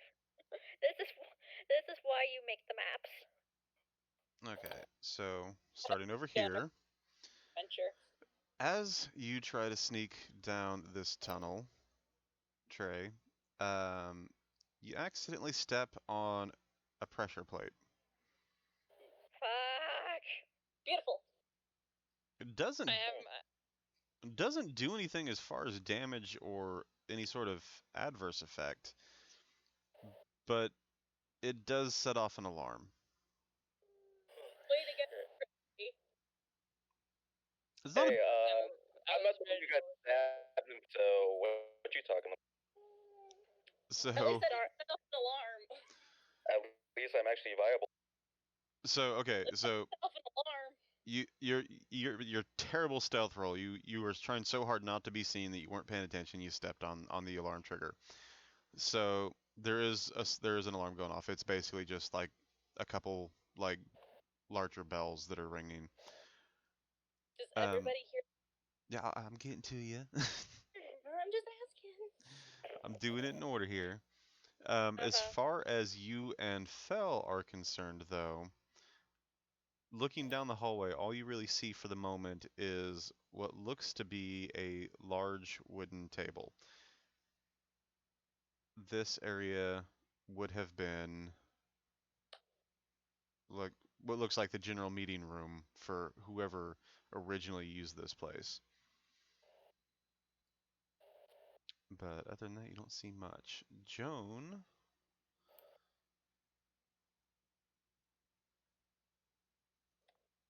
let's see, going over here. You and Hesh are exploring another hallway, and you peek around the corner and you see a long corridor with a couple wooden doors on each side. And unlike the rest of this structure, the doors actually look fairly new, like they were added recently. Each one of them is barred and locked. And right as you're getting ready to explore this hallway, you hear the alarm bells go off from what you can assume is the main room you were just in. So you have the choice whether you're going to go back to the alarm bells and see what's going on, or if you're going to continue to explore. Can I see? Oh gosh. I'm gonna run up to one of the doors and knock on it.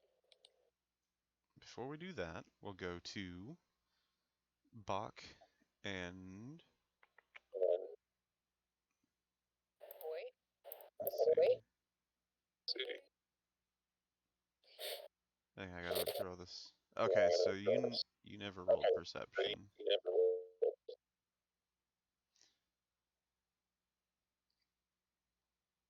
Okay, so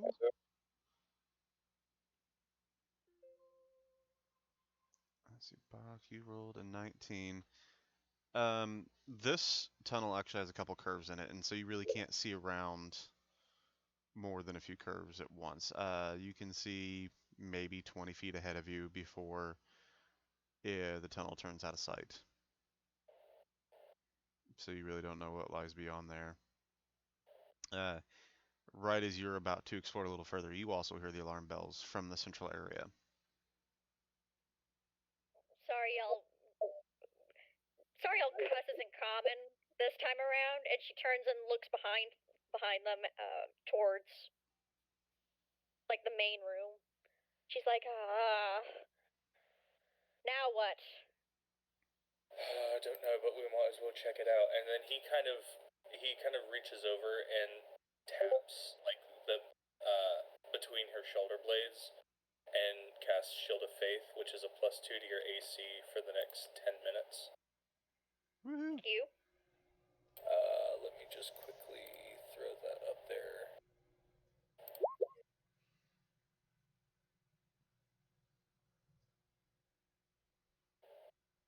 All right, so you guys are gonna sorry, head I also back. had a mental. And Yeah, then, so- yeah, we're heading back. All right, Joan, are you gonna head back, or are you gonna continue to check on the doors? Okay, Jones really gonna quick. Jones gonna knock. Jones gonna knock on the door and ask if anybody's in there. Which door are you knocking on? The first one I come across. I don't know. I can't tell what are doors on this. Okay, so it'll be either this one or this one. I don't see you pinging anything. If you're pinging anything. That one or that one. I don't see anything. I still don't see anything. How are you not seeing the pings? Can you see that? I don't know. Stealth check succeeded. Maybe you have it on the arrow thing. Let's try this. There we There we go. I go. saw that. There we go. Okay, so you've got this one or this one.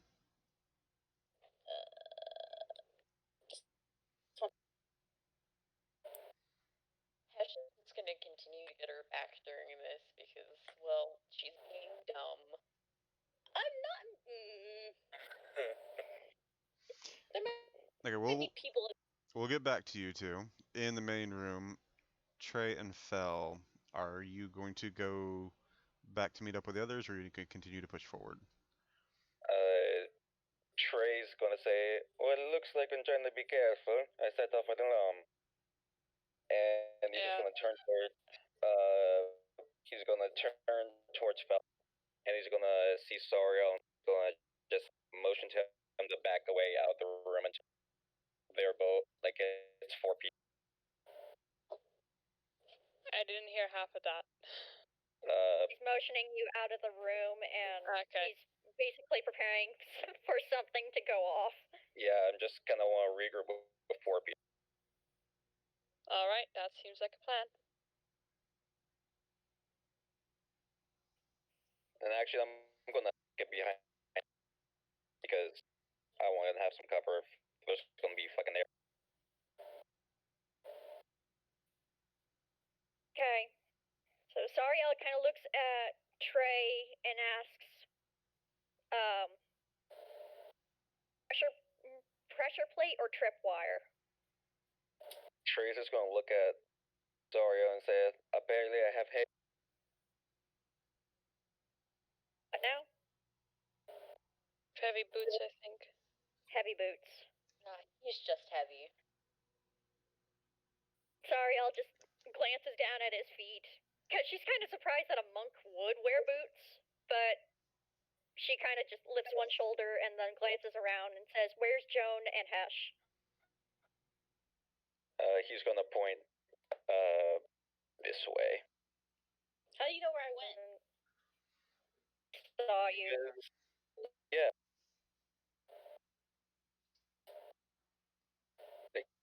And there's all true other paths, and if like you have kind of process of elimination. Okay. So Sariel just shakes her head for a brief second to kind of, clear her head from all the ringing. She's going to start heading towards where Trey is pointing. Before you guys do that, Joan, I need you to roll. Roll for initiative. I need you to roll perception, Joan. Alright, hopefully I don't suck this time. Oh!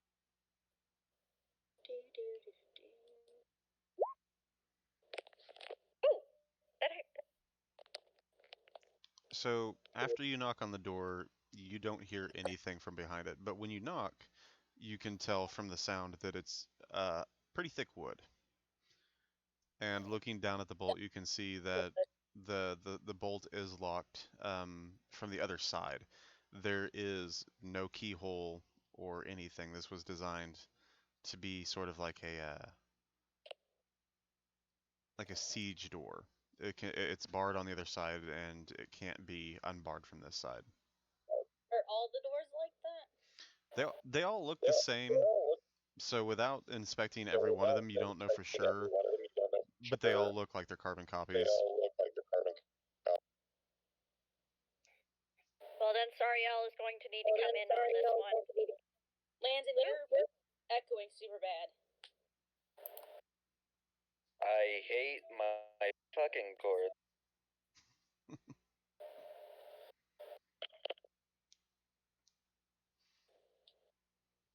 So in the time that they are taken to talk it out in the main room, you have the option of trying to open one of these doors by force, if you want. What would you like me to roll for that? Can I get her for advantage on that? Oops. I'm in the same hallway. Yeah, you can both try. One of you can give the other advantage. But it will be a pure strength check. I got this. I was gonna say, I you say probably that got and what? this. Here's hoping.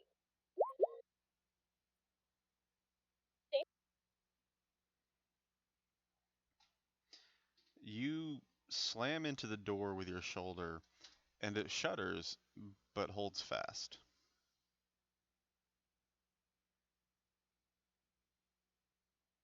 Can I throw Hesh at it? Yo, what the fuck? Throw the dwarf. To give me Legolas.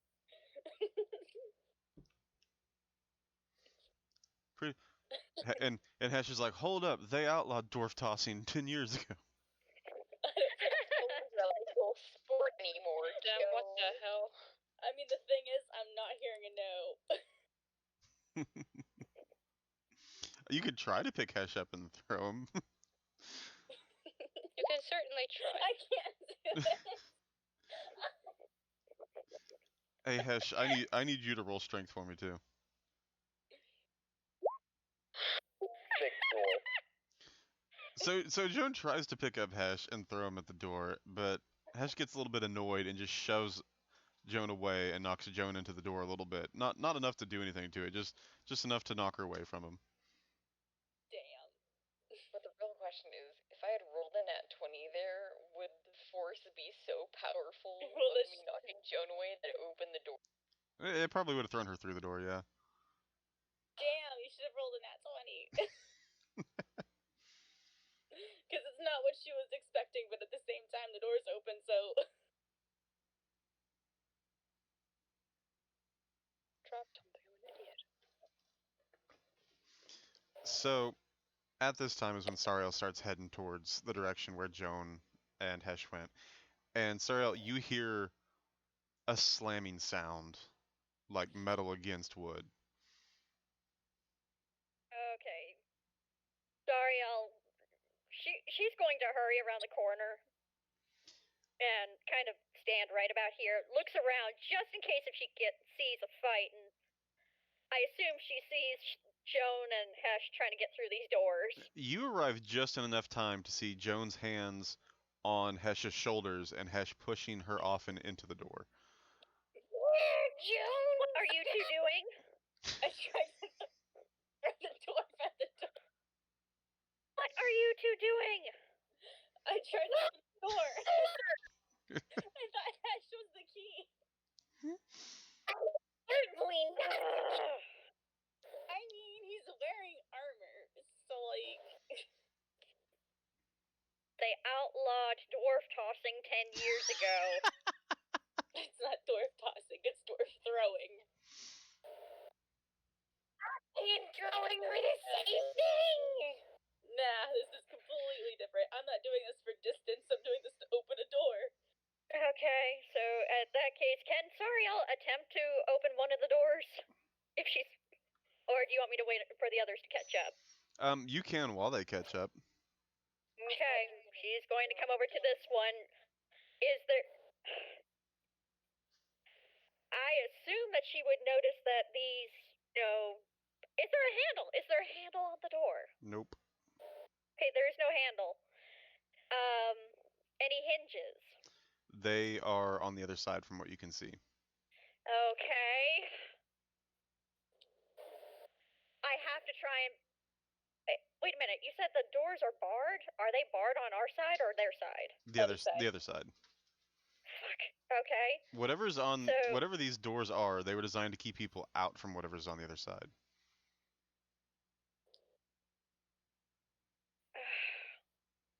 I would assume that prisoners would not be kept in here. More than likely. So... What the hell? What did she say? Alexa, stop.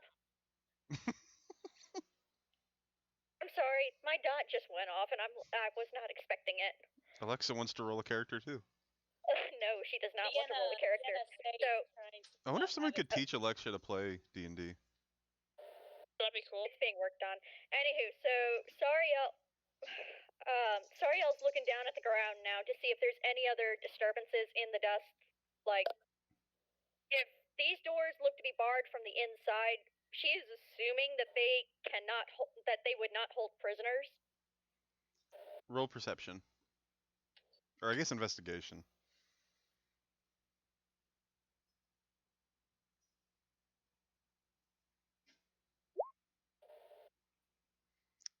It's hard to tell. There's so many drag marks and disturbances in the dust that it's really hard to tell what happened where. You do notice that the area directly in front of the doors doesn't have any dust around it though, so the doors have been opened recently. Okay. And Sariel says then there's got to be another entrance. Fuck, help me lift up Ash and throw him at the door. No!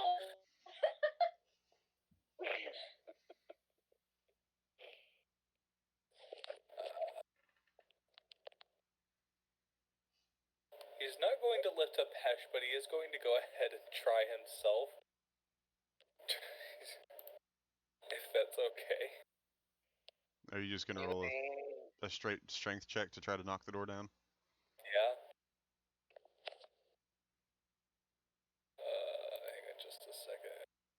You know that scene from Community where Donald Glover just walks in and everyone just like dealing with a fire? Yeah. That's how Trey feels right now.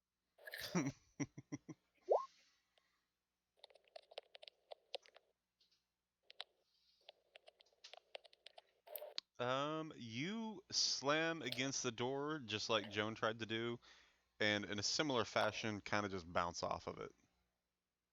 Okay. That's a rather thick door, isn't it? Alright, seeing now 2 failed attempts, Sariel's going to probably announces that she's going to move further ahead. She's not going to even bother with the other doors. She assumes that it's very much the same with the others. She's going to look for another entrance. They all seem similarly constructed. They're all made from thick, heavy wood. Right. She's not trying the other doors. She's going to be looking for somewhere else, a crack in the wall or another entrance, a window, something. What if we throw Bach at the door? Good luck. I like that idea No. better. That not working. Orc tossing has also been outlawed for 50 years, just FYI. Who the hell was throwing orcs back then? Giants. Giants. I was tossing for dwarf tossing. What'd you say you cut out for me? I was orc tossing before dwarf tossing. Orc lives matter. It's because People were dwarf tossing was profitable.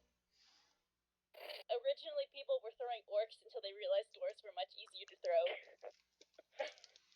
Yeah, that's Bloody exactly where I was giant. going to move Bog Like- next. is- Like orc tossing was like just for fun for giants, and really nobody cared about it.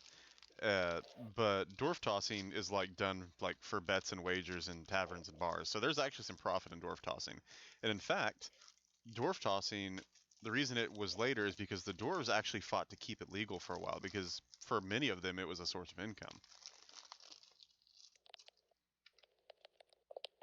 Way to go! That Way enough? to go, Heck. You That put enough? some hard-working people out of the job. Is that enough world history for you right there? Sure.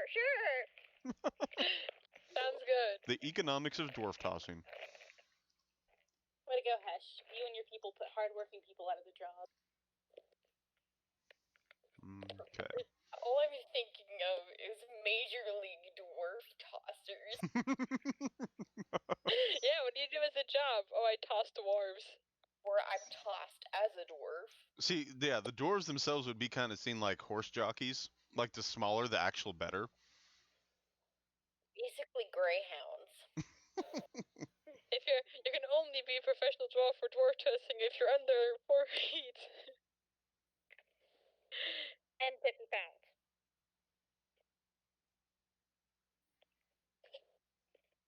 Are those stairs going up or down?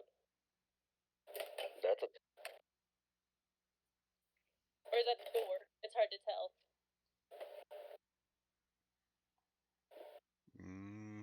You'd have to get closer to it to find out.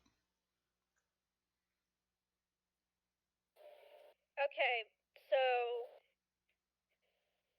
Sariel takes a moment and looks at her group and says, "Does everybody know at least one person's does everybody at least remember Angela's name in case they come across her?" Ooh. What? When, where, why, how? Does everyone remember Angela's name? Who? Who's Angela? the mayor's daughter that got Right. out. I assume that Wait, she this was Her name was Angela? Oh, sorry, Yes, I'm not a her name mercy was moon. Angela. She's the one that Edward helped get out of the village. But her name was Angela. Yes, her name was Angela. So we're looking for my mother. Got it. What? My mother's name is Angela. So we're looking for my mother. Got it. I doubt she's old enough to be your mother. I'm talking about It'd my be kind of weird if she was. I'm talking about my IRL mom. Oh, Still, it'd be kind of weird if she was. I didn't know my mom played D&D. What the hell? It's D&D. the things you learn. Okay, so, Luth, stairs, up or down? They are going down. Okay. So, I assume the bells are still going. Are they getting any softer as we're going further away? The bells actually stopped just a few moments ago. They've done their job. They've alerted the inhabitants of this place that there's intruders. Okay. So, Lord. Sariel glances around and says, goblins, from what we know, like dark places. So, dark, dank ruins.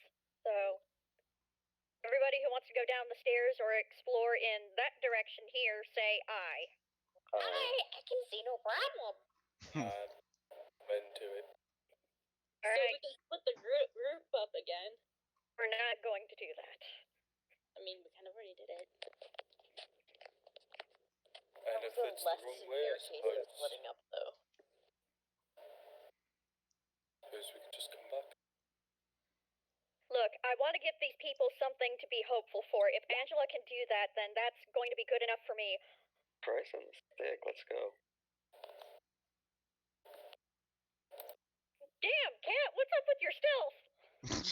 RNG. So just as the alarms go off, Trey God. steps on another stone that sinks into the ground, and all of a sudden the bells go off all over again. Jesus.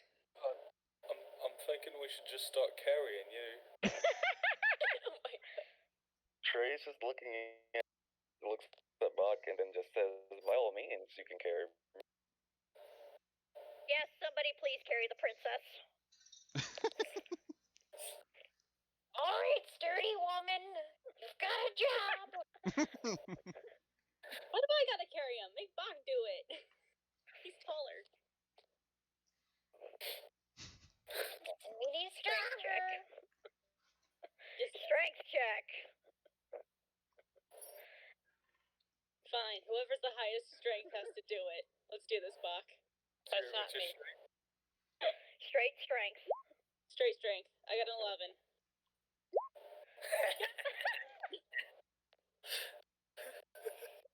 Strength like the same modifier though. Joan's gonna scoop Trey up into her arms like she's carrying a bride.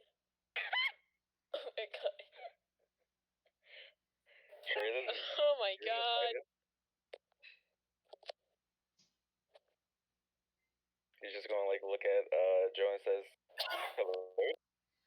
That's you? She's gonna be like, well, hello there. So we can move on. Hello there, sturdy woman. You know, I kind of want to see Trey get drunk. Just, like, low-key want to see. After all that's said and done, Baka's gonna go ahead and start moving forward. Shield at the ready just in case. I just need to see because I think this might be. I may be broken in like in turn order. Okay, now it's done. I would have laughed so damn hard if you had 3 critical fails. I'd actually cried. Oh, goddamn. What now? Nothing. Oh boy. Don't worry about it. Oh, no. You've done this 3 times now, Luthien. Luth, I'm gonna let you in a secret. Whenever you tell us not to worry about something, we immediately worry about something. Worry about it. So, do I just turn invisible when Joan holds me? Sure. Sure, we'll go with that. That's how you get dropped, because she's gonna be like, oh, he's not here anymore. And we set off another set of alarms. Perception or investigation, Luth? What are you wanting to do? I'm looking down both the corridor and the stairs, trying to figure out which way to go.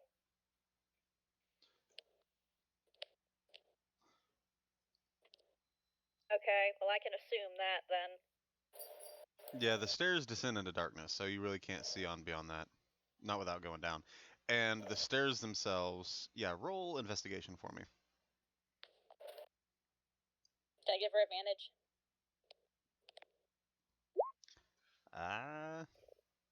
I mean, you could, but it wouldn't do anything. Damn. These stairs look fine. Oh man, it's like the door back there. I'm like, Right. you can see lots of cracks and deep gouges in the stone, and you can't see under the stairs to see how they're supported, but it looks fine.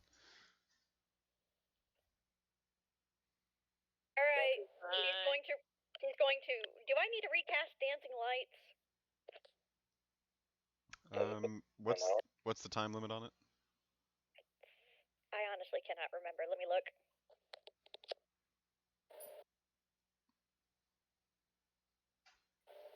I mean, it's a cantrip. It's not going to cost you anything, so we can just say that whenever it fades, you recast it. Okay. Yeah, it says concentration up to 1 minute, so I'm going to recast, and I'm going to direct the lights. No, that's light. Dancing lights is an hour. Wait, what? Dancing lights, Oh, wait. abjuration cantrip. Oh no, I was wrong. Light is an hour. Okay, Lights so are cantrip. regardless, statement stands. She's going to recast dancing lights for all 4 lights, and she's going to kind of weave them in and out through gaps that she can see, trying to, like, spook out anything that could be hiding underneath, like goblins, rats, vermin, spiders, things like that. Goblin spider rats. Goblin spider rats. Okay, so yeah, you're gonna have to recast it every minute. Okay, I'll do Trey's it. actually gonna, before we step on the seeing Sario do what she's doing to scare him out, she's gonna go to the edge of where the bridge is. You And set he's off going- another trap or another alarm tray. I'm going to have Joan carry you over her shoulder, and you are not touching this floor again. And he's gonna press his hand against one of the side of the walls where there's the where there are holes, and he's going to use his earth ability to try and spook him out, thinking that it's an earthquake. There go the stairs. No, I meant the side of the wall, like where they would hide it into those cracks. It's all connected. Okay, ping the area where you're wanting to make the quake. Like the hole, so like this one. Okay. You knock a little bit of dust down from the ceiling, but nothing else happens. Alright. Baga's going to just quickly again shield. Who's that trailing behind? Is that Hesh? Yeah. Oh yeah, I'm sorry. She just never moves her Yes, I have. Calm down. Baga's gonna move down this hallway, just shield up very slowly, just and cautiously slowly make his way down. Making his way downtown, walking fast, faces past, he's homebound.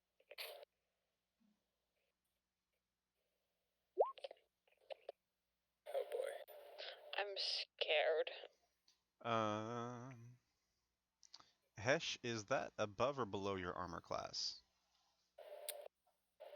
What?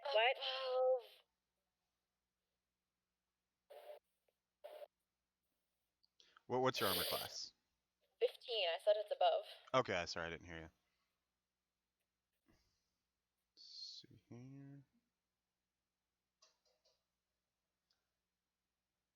no. Oh no. Oh no. Cue the shark theme song. Okay, Hesh. As you're walking down the tunnel that you guys turn from to come down this one, you hear a soft, like, thrumming sound, and then a shoulder slams into your back, into your shoulder, doing 3 points of damage to you. Oh boy. But who was it? Well, you would have to turn around to find out.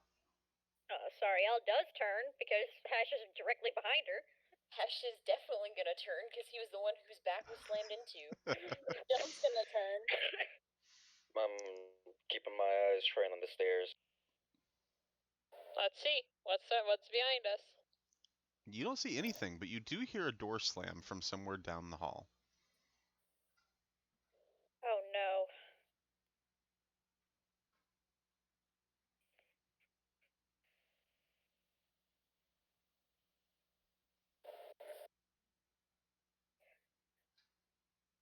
Sariel's going to very cautiously call out, Angela?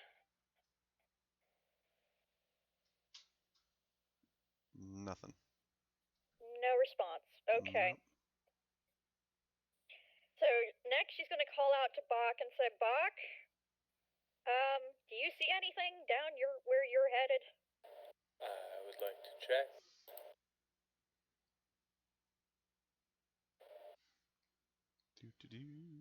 Should I do any sort of anything or making a perception?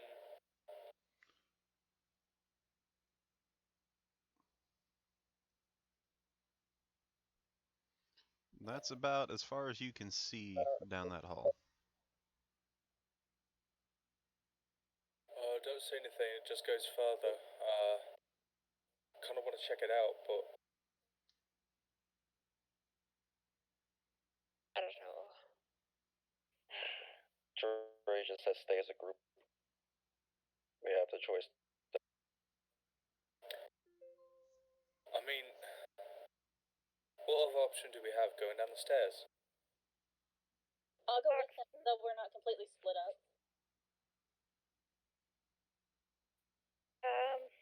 Alright, 3-on-3 then. I'm gonna go with Bach and Joan. Trey, Hesh, Fel, if you feel up to it, take the stairs.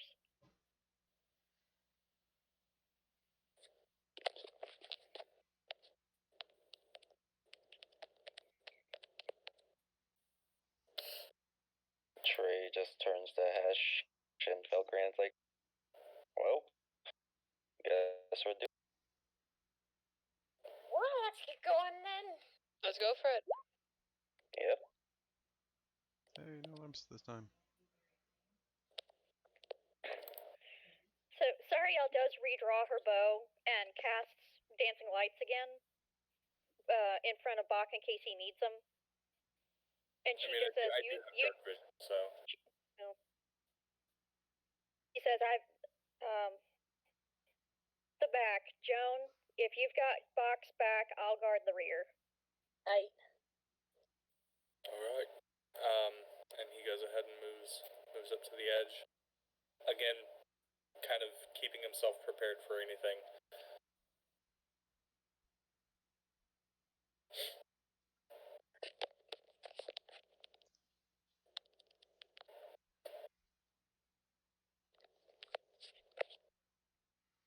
Trey is basically just going to turn to Fel and Cash and say, we're going to do this silently first, so let's...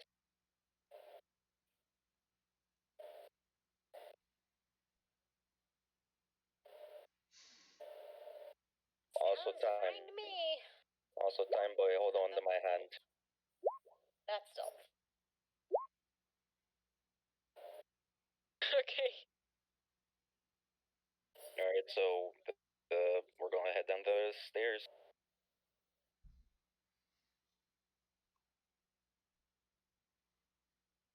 I hope Luth realizes that we can't hear him. No, I'm still here. I'm just Okay. waiting for you all to make your movements before I explain anything. Now, are you guys actually going? Are you going down the stairs, or you just kind of stopped at the edge? We're going down the stairs. We're going down Yeah. here. Yeah, stuff. Stealth down the stairs.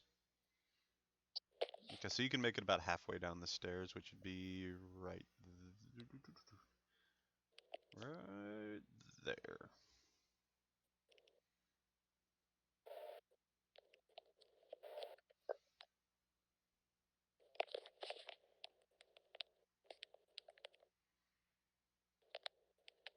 I'm guessing. I just realized we have most of the heavies on one side and most of the stealth people on the other side. Yeah, that's The two healers, what I noticed.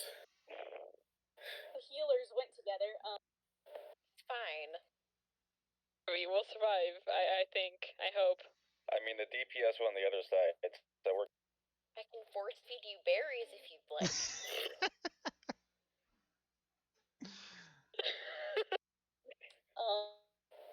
Pinky. No, it's I mean, just if you're good into that. berry.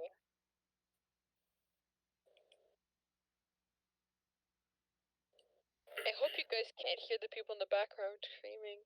No. Big door, big door. Sariel, are you hanging back, or you just haven't moved your I'm person hanging yet? back. Okay. I'm hanging back because I want to hear if in case they call for help.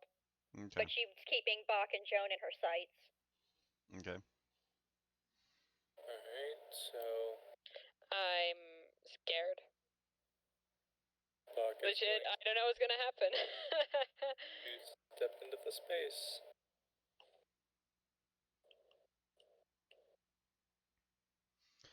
You see a large room. It looks like a prep room for either meals or just a storeroom. There's really not anything too special. You do notice, however, actually, yeah, roll perception for me real quick.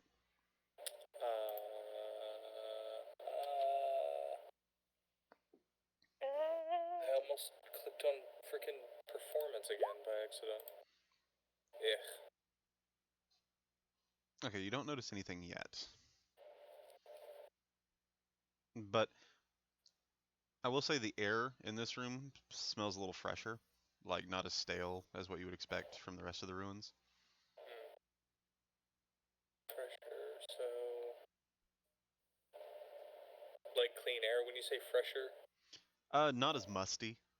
Not as musty. And okay. there's even something you can't quite place it yet, but there's even something almost pleasant about the smell, like some sort of scent that would remind you of something not below ground. Okay. Bread, maybe? Food? Bread, food, something. Gonna continue towards the middle of the room and kind of peer down this I don't know how to ping, but down the hallway.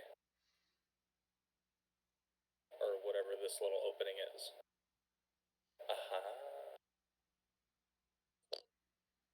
Seeing how it curves, would I be able to kind of make the mental connection in my brain that this meets up where I was before? Yeah, since you're the one that explored that area before, you get the feeling you've come full circle. You've made a bunch of right-hand turns, so you've come full circle.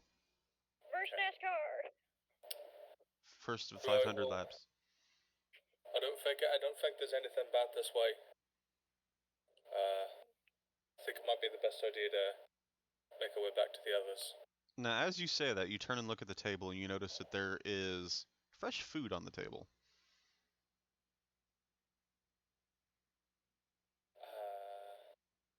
That's not suspicious. Just eat the food.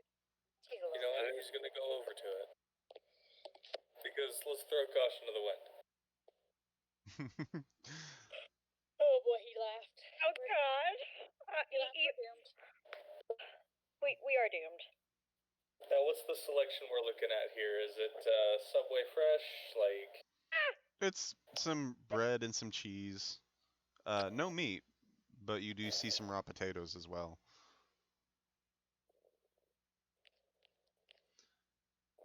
Okay, let's see here.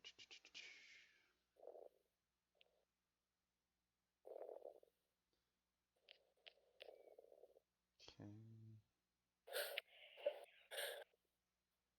he's gonna quickly, knowing there was a goblin before, he's going to quickly duck and look under the table. That's when you lose your. What's your armor class? Oh no. With my shield, it's 18. Okay. When you duck under the table to look, you come face to face with a goblin who's just staring at you. And he kind of catches you by surprise, and as you're about to pull back, his hand just darts forward with his little dagger and nicks your neck. Okay. I need you to do a DC saving throw. Constitution? Yeah. Alright, come on. Well, Oh shit. Oh no. The nick itself wasn't enough to do much in the way of damage. You take maybe, I'd say 2 hit points worth of damage, but the poison is in your system. okay.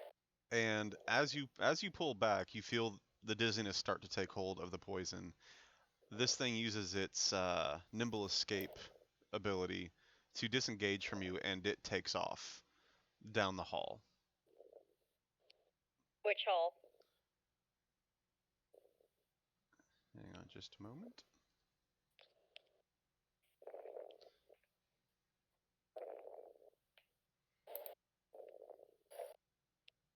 And that should answer your question there.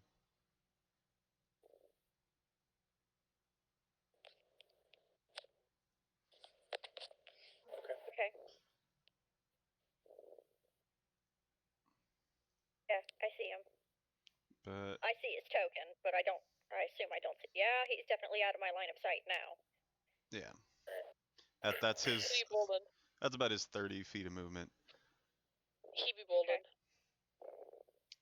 Alright. Now, before anything else takes place, going back to the guys on the stairs, what are you doing? Alright, Making our so way Bending around. down, walking fast. Trey's going to the first door. Anyone want to help? Yeah, I'll help him. That's a 7. So luckily another 1. It's a door. It is a door. A very sturdy He's door. just going. He's going to try and open it.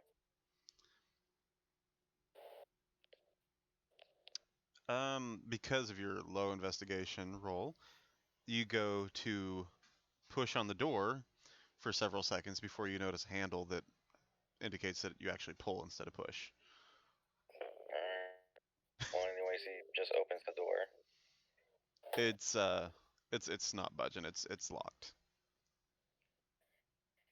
God damn shit. Fuck. Trey just sighs and says, "Apparently, goblins know how to lock doors." Wouldn't put it past them. Really, I thought they were done with it. Making me crafty little bastard, so, you know. I need you 3 to also roll perception for me. Oh, damn.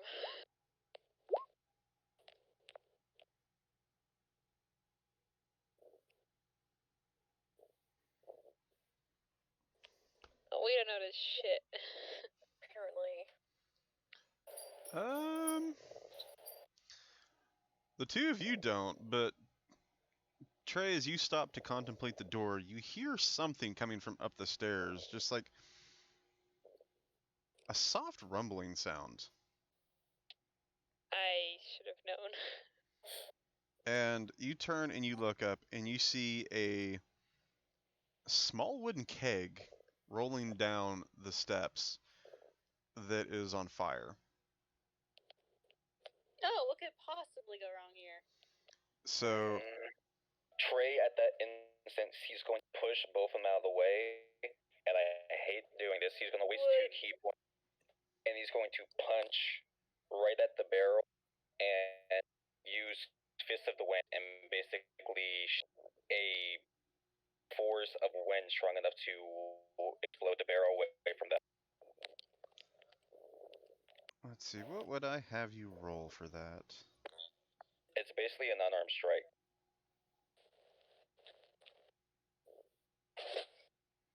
Probably gotta do some acrobatics. Maybe? I'm assuming you're trying to use the wind to put out the fire. No, I'm seeing this I'm basically using Fist of Unbroken Air to basically shoot, to basically push the barrel 20 feet away from me, because I can fire within 30 feet. So I'm basically going right to where Fell is, and then using the full 30 feet, and then I'm going to push 20 feet here. It's like right back to the, so like off the stairs, encroaching path. Would Sariel see this burning barrel? You can roll perception with disadvantage.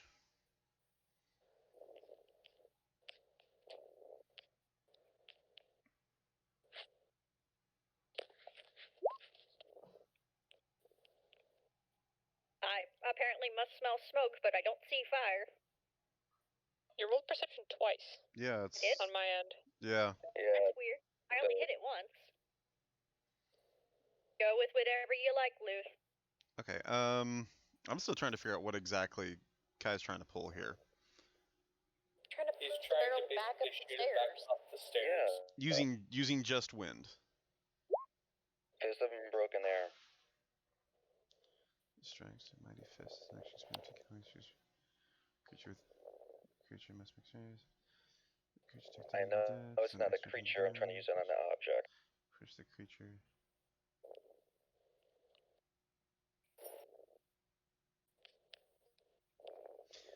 Ah, it says a creature though, not an object.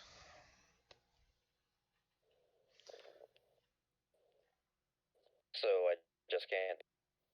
Yeah, this thing is rolling downhill. It's a keg. Basically, it's aerodynamic. Like the air would just kind of whip around it. Alright, then at that moment, basically, fucking Fell, Trey's just gonna yell at Hesh and fucking, Fell to take cover. Gonna duck for cover. So you threw the Take two. cover! You threw the two of them. Which direction did you throw them?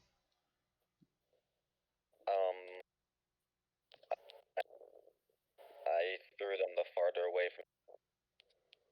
So you put yourself between them and the barrel. Yeah. Okay. I need you to roll a dexterity save with disadvantage.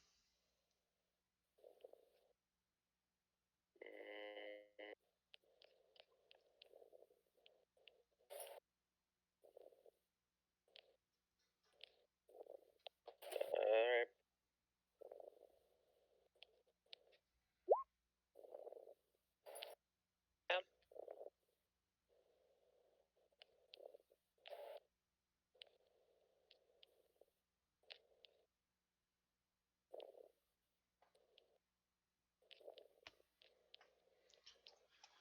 Okay.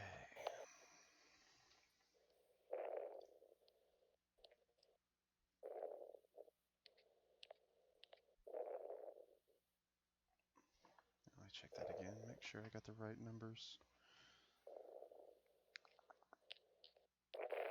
Okay, yeah.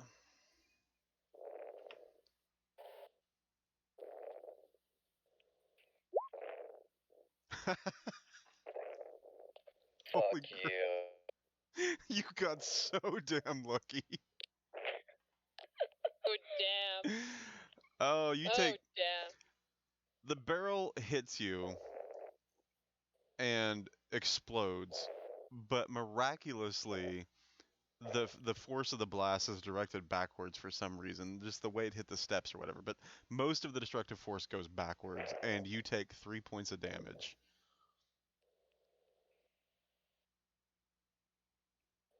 Okay. We be ballin'. Holy crap.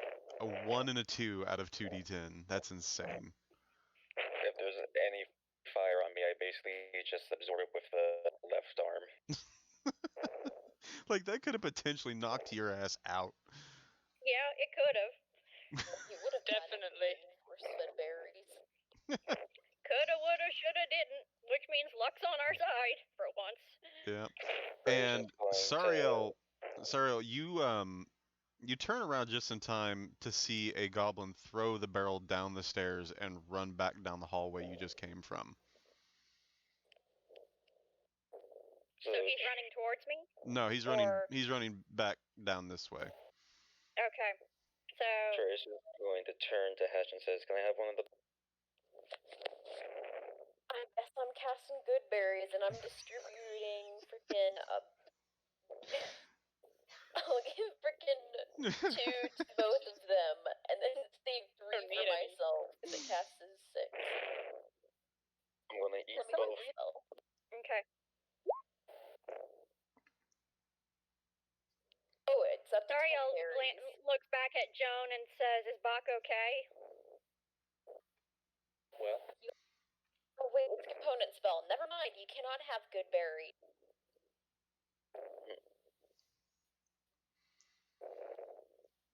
Okay, so the way that I do this, because it was the way that it was done in last game that I was a player in, unless the components say a specific value amount, like a ruby worth 50 gold or whatever, I'm not counting the components.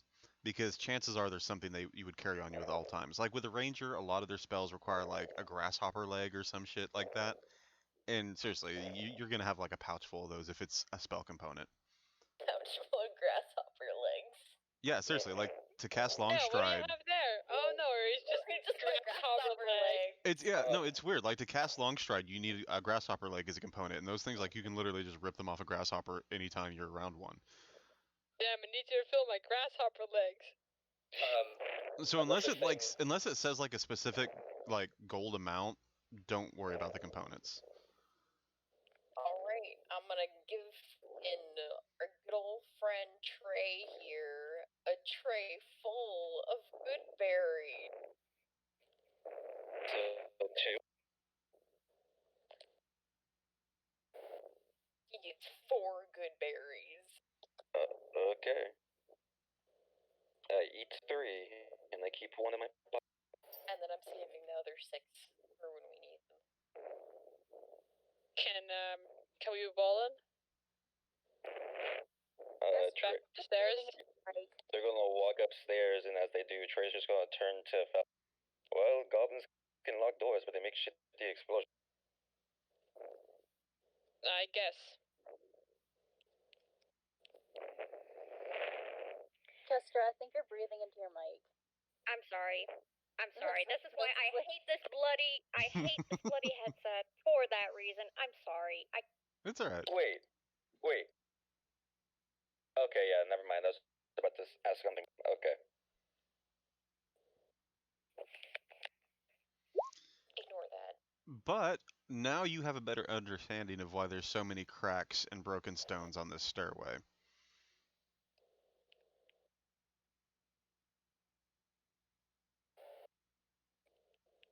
Alright, so again, everything okay with Bach? Or is he down? well,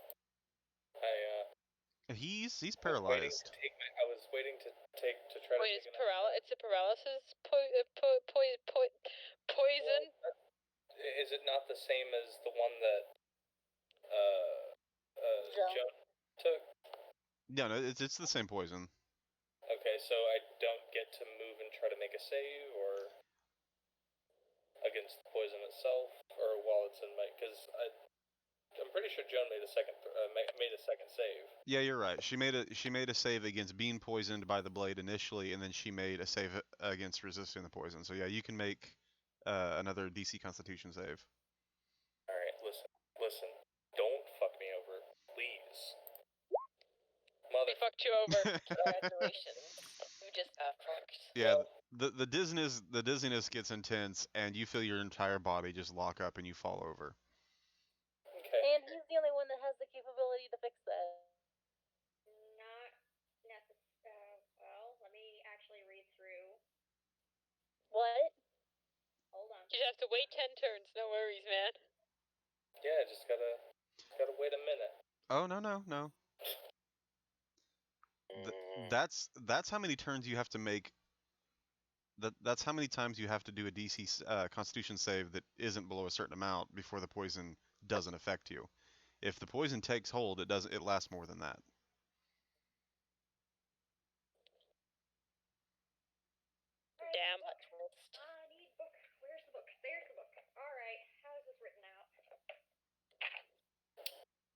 Let's see. Do you play your paralysis differently from book paralysis? No, I'm going based on just the paralysis in the player's guide. Okay. So I'd say he's booking it. For an hour.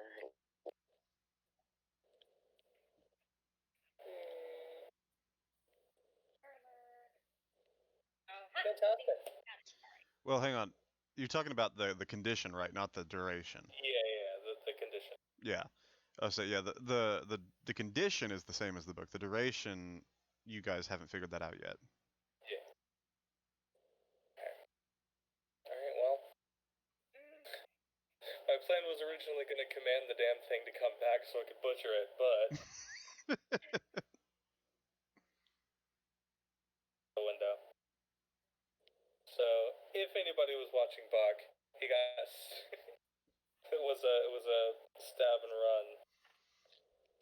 Did it like leave the room, or Yeah, it went around the corner, leaving the other direction.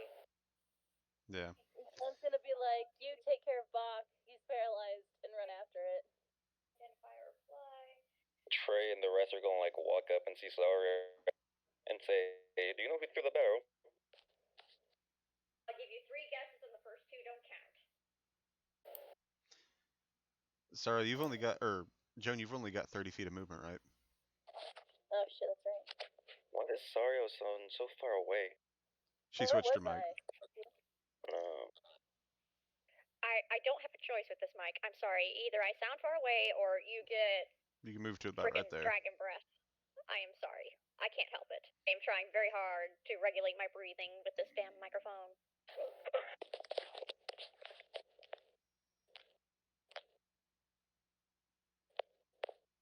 So, Sariel kind of gives Trey a deadpan look and says, I'll give you 3 guesses. The first 2 don't count. And Trey's like, I don't need the guesses, and he's basically gonna like walk into and just see Bach. It's like, huh, poison bread. Okay. Alright, Luz, I'm going to whisper a question to you. Alright.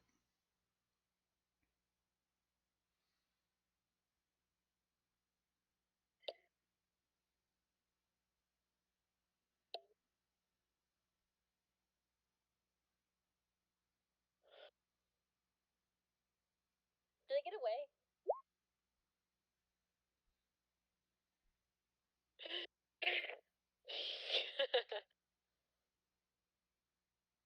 Did the goblin get away?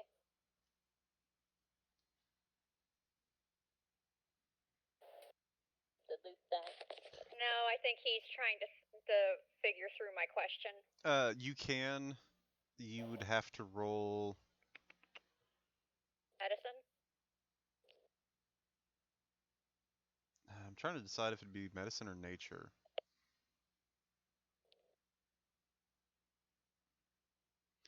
Whatever it is, it would be with disadvantage, because that's not its intended use. Yeah, I know.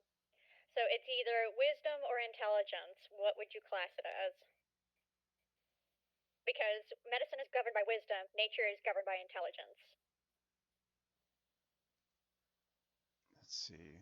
I would assume nature, since it's an intelligence kind of requirement. See, that's the problem I'm having is it's herbalism, but it's also medicine. I would say, because it's not its intended use, you would have to know more about medicine than herbalism, so I would roll medicine on this. Okay.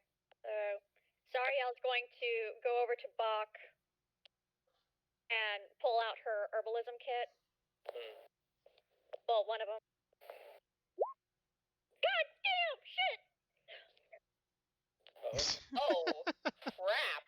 Yeah, okay. She had disadvantage. Oh, never mind. Luke, why you gotta do us like that? Please. Please.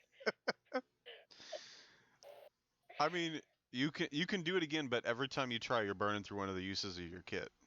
Yeah. I'm gonna. What?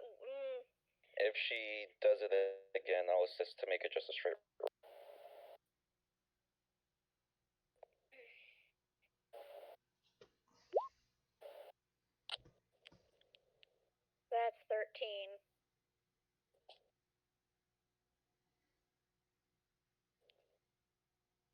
I need to do it again in order to get Bach back on his feet?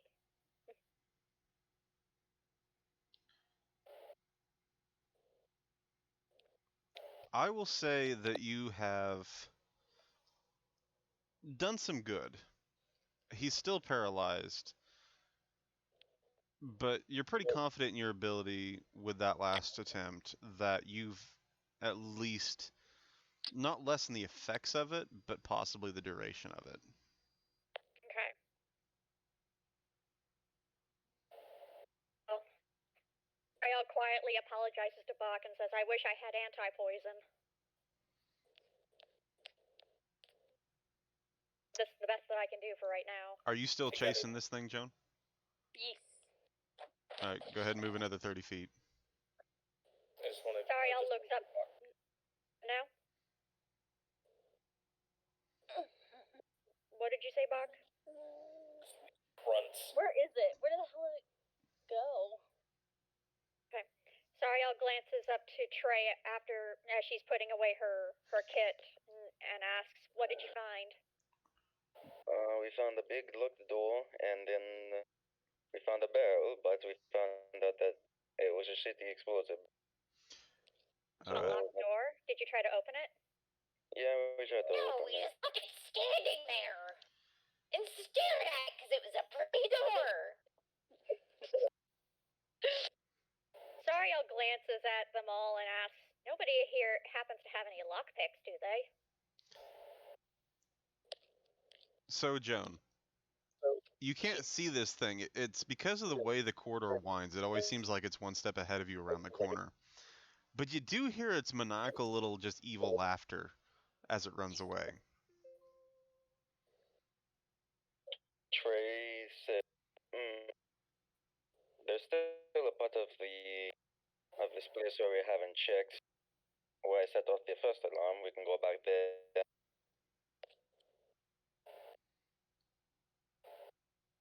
I honestly feel like we're burning daylight. If you want to head back that way, that's great, but somebody's going to need to stay here with Buck until he recovers. I can give it a shot at try to pick the lock on the door down on the stairs. But Can Trey roll an insight on Sariel to gauge her mood? Sure. To gauge my what? Without your period. You really can't get a good read on her. What are you trying to gauge?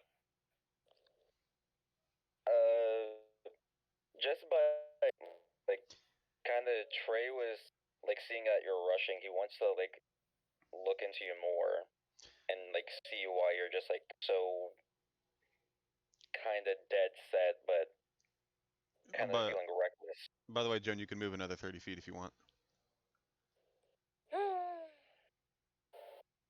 I assume Sariel would notice you staring at her. Mm-hmm. Did it really get away? John's about to get ambushed. I gotta find out where the hell I put that thing.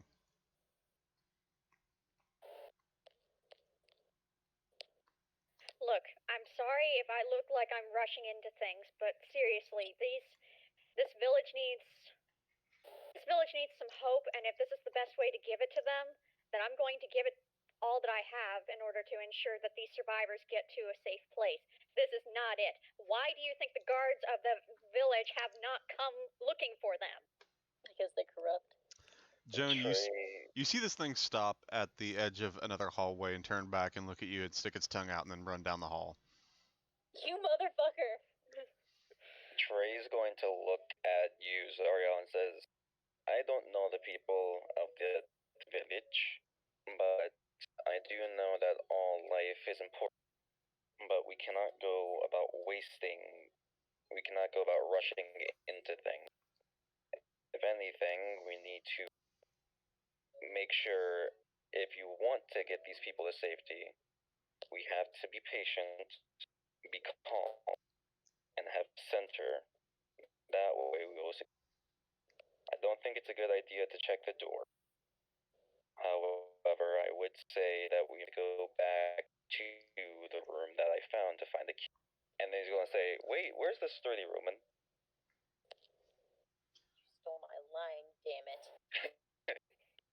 You can move another 30 feet, Joan. You see this thing hop up onto the table and start running across it. Such bad table manners. So, Ariel is openly frustrated. Her I would ears like and to, cheeks do color with the reprimand, and she does not respond, but she does reach up to toy with the chain of her locket. What are the odds that hit? So it is the first time that more than just her ears have turned color. Hang on, I gotta pull up the goblin's armor class. So Trey, kind of seeing you blow, he's going to stand and say, "Now, Captain, you seem a bit flustered.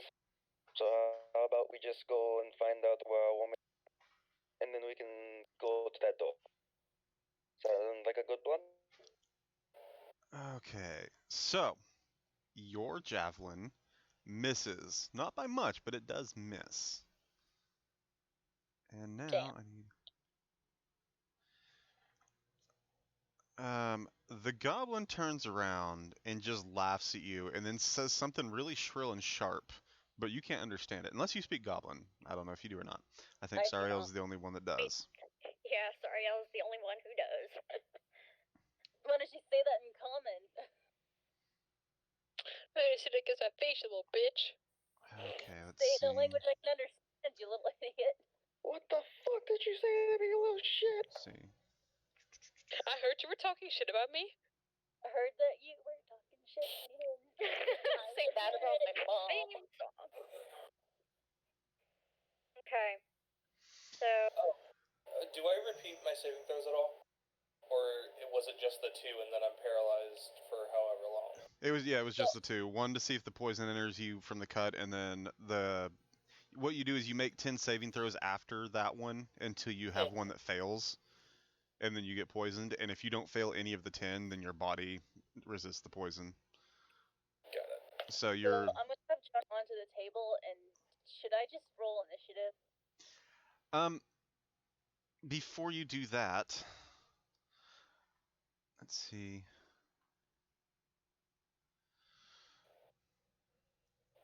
Oh man, I'm so sorry. God, what? Whoa. Oh. You said I'm sorry? He said, I'm sorry, what the fuck is happening right How many of You those ran hit? into a trap. Hit me? Yeah, how many of those hit you? God, it looks like all the one. Jesus 4 of fuck. them? Oh my god! Happening right now. well, better pull out that Grimalkin. Apparently. That was the most obvious trap, too. That was the most obvious trap, and you fell for it. That's 6, 7, So Joan is down. I also need you to roll. 16. That's 22. That's 22. I also need you to roll a Constitution saving throw. How many times? I mean, she's dead. You know what? She's You- unconscious. You're only gonna roll it once, but you're gonna roll it with disadvantage. I mean, Oh. she's dead. I'm at 0 hit points. And nobody knows. Oh god, Joan's gonna get raped. Oh, fuck that. Knock over my dead body. Somehow, you resist the poison from all the blades. I don't know how you do it, Angelic chemistry. but just I the think sheer, I'm dead. but the sheer amount of force from the attack knocks you down. And since that happened, I can go ahead and reveal what happened. So, yeah, Luth, you're gonna have to go ahead and just send me a character sheet so I can get started on that Grimalkin. No, you're fine. You're fine. Lemon. So The fuck? So all of these goblins now. Let's see here. In reality, this does actually fit in perfectly with her flaw, because her flaw is I'm convinced of the significance of my destiny and blind to my shortcomings and the risk of failure, so this does actually work for her character. So you're saying dying works for your character? Yep. No, I'm saying the situation she's in. This is something she would actually do because she's like, I'm Destin's child or something like that. So you are out. One of the goblins pours. Get ready. One of the goblins pours some liquid down your throat, Oh god, I'm okay with this. I'm gonna get raped. and it's basically it's the poison that they put on their blades, but it's they're forcing you to ingest it now.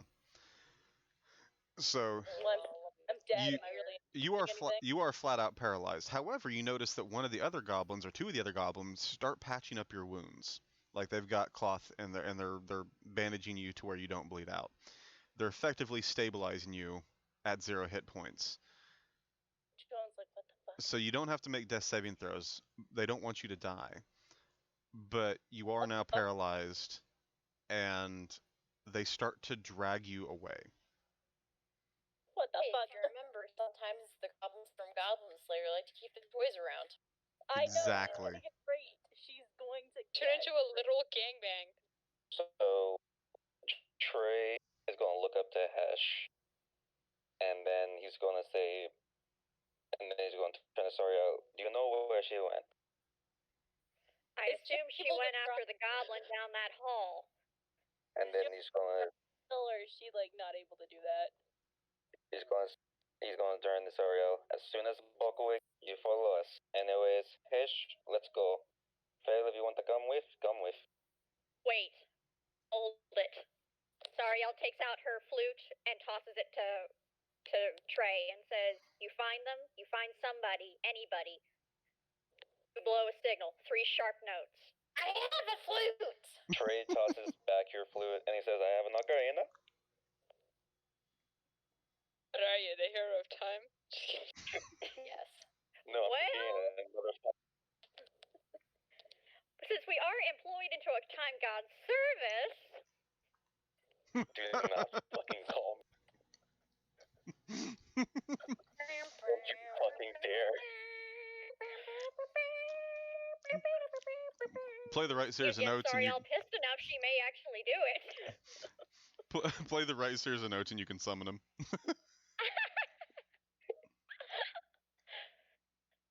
That'd be awesome. Are you gonna glide there using your sailcloth by chance, or are you just gonna walk? So, Sariel's going to stay with Bach, and she nods and looks back towards Felgren and says, "Are you staying or going with?" I'm going with. Go. Alright, bravos, let's go dark. And Joe's he's gonna getting raped. Oh my god. No, you are not over my dead body. I will kill every fucking. This poor British character.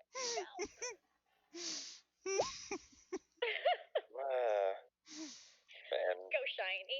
Go shiny. we're gonna just like carefully, as a group, the three of us just like go down this, like towards the main. You know, just out of curiosity, Sariel's going to take a kind of like a defensive position close to Bach, and she starts hissing in Goblin. In effect, she's just saying "my prey," trying to draw out another goblin. I was gonna draw out a goblin, alright.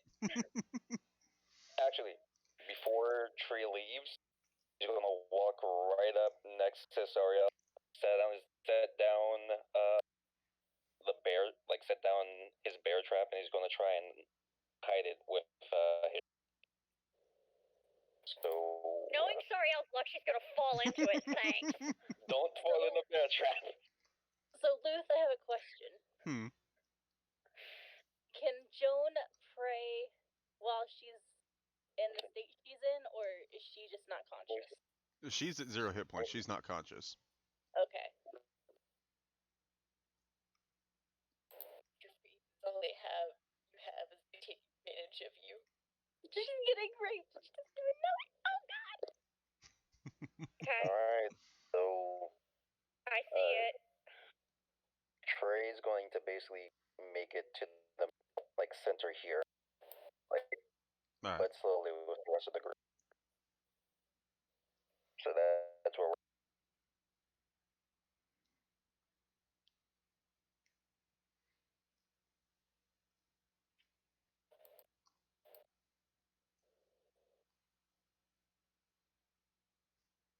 But while they're going down, Sariel takes a moment to breathe and to actually take Trey's advice and try to think. She glances back at Bach and remembers that he's devoted to Lyra, a goddess of joy, who apparently likes bards. So she starts humming softly, hoping that it'll at least bring Bach some comfort. Well, Bach can hear this. He can't speak or move, but he can hear. But he can give you no. Yeah, but she's hoping she's just giving comfort. That's all.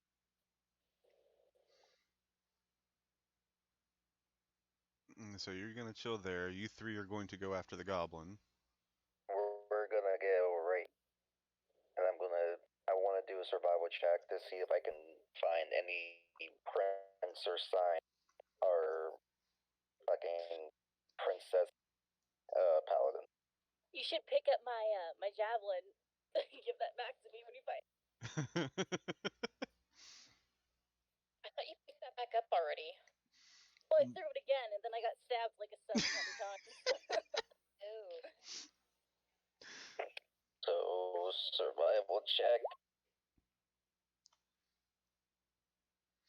It's hard because you all have already come through this area before. Like, you can see everybody's prints, like footprints and the disturbances in the dust, but you can't tell if these disturbances are from the first time you came through or now. Lucian, this is the most frustrating map I've ever dealt with. It's not even that big, really. Can't we like see if someone got literally dragged through? Well, there were drag marks going down every hallway because you got to remember these guys a couple weeks back have dragged a bunch of prisoners everywhere. Frustrating map. Looking at the hole with the table in it, he's gonna turn to Hesh and say, "Hesh, can you knock a arrow for me?" Alright. I'm just gonna pull my bow, knock an arrow, do the thing. And before she fires it, I'm going to snap my fingers and basically the wood connecting to the arrow, I'm going to light on fire. He's rolling! He's rolling! I'm kind of surprised you don't hear Joan's armor. Yeah, how did they not hear my armor? You were quite a ways away when you fell. True. And Mystery Dungeon Rescue Team DX. That sounds like a bad game. Most frustrating map and mission ever! I never thought it would take me over 6 months to rescue one person!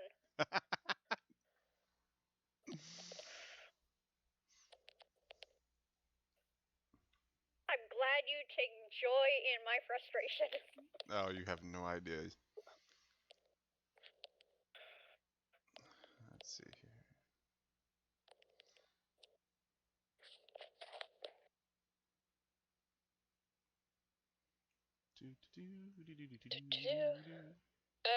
Luth, I was wondering,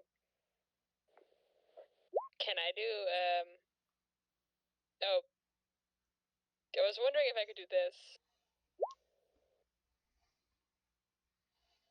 What do you want to do with it? I wanted to use it as a decoy. I just want to have it out. As a decoy, that was the main thing. Okay. Cyril, I need you to roll a Constitution saving throw. Goddamn, why? I don't think that was for them. I think that one was for you. I know.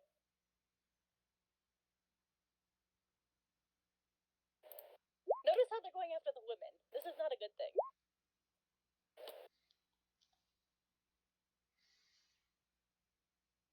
So, from the hallway that you guys had originally come down, we'll say this one, from when you guys entered this room, a dagger just kind of zips around the corner and smacks into your shoulder, doing 4 points of damage to you.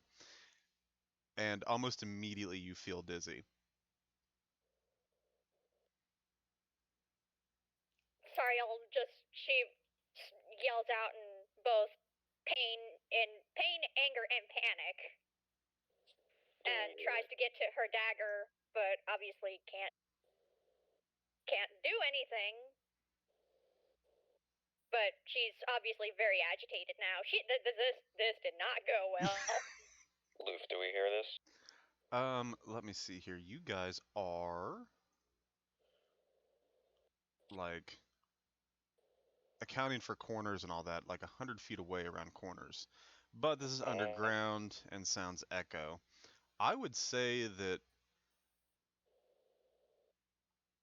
I need you to all roll perception for me.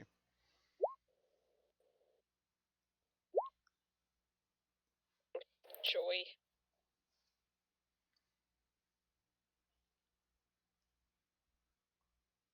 Well, at least have Hesh on your side. Fine. Yep, Hesh, you faintly hear a yelp. Do I know what direction it came from?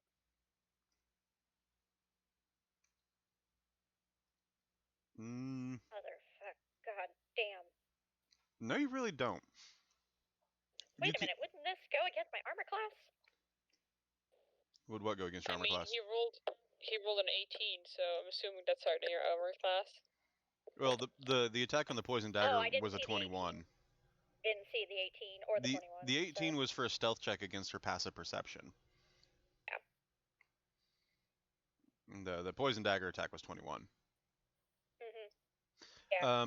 I would say, Hesh, you obviously know there's a few places it wouldn't come from. Like, you know for a fact, because you were there, that this path is a dead end. That it's very quickly shuts off. And you know that this path goes back up to the surface. So from all you know, it could come from this path, it could come from this path, or it could come from this path. So actually, if you want... But you also know you left someone behind. It's true. Let's see, how do I do this? Can I do this?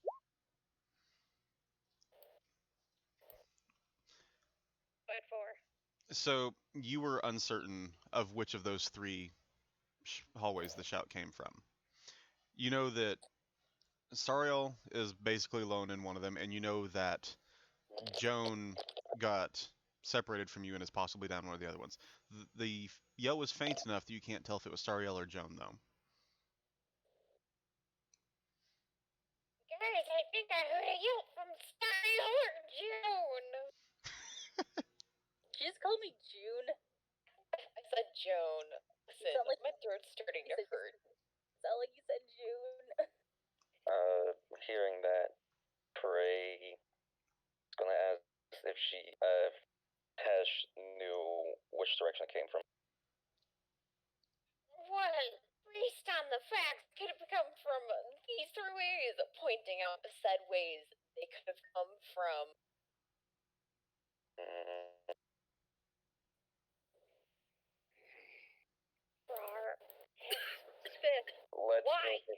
Let's focus on the person we still have, and let's go. Sorry, I have to check if she's still there. Oh god, she's gone. I like how they left Bach, though. So we go back. Lucian, this is not in Serial's character. She's not gonna like this at all. She is not a damsel in distress.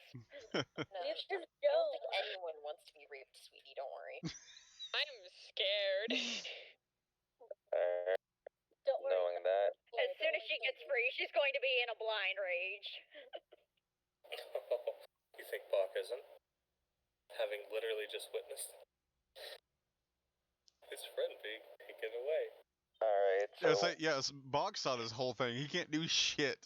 Like, he's just, like, trapped outside of his body watching as this goblin drags her away.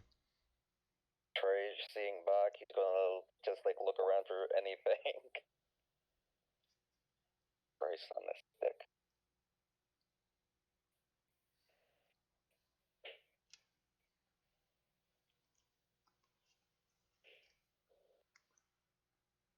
The only conclusion you can come to is that because you didn't pass the goblin, when you get there and you notice that Sariel's gone, there's only one other direction that she could have left without passing you. Bach is still laying there, still frozen in paralysis. He's not much help to you at all.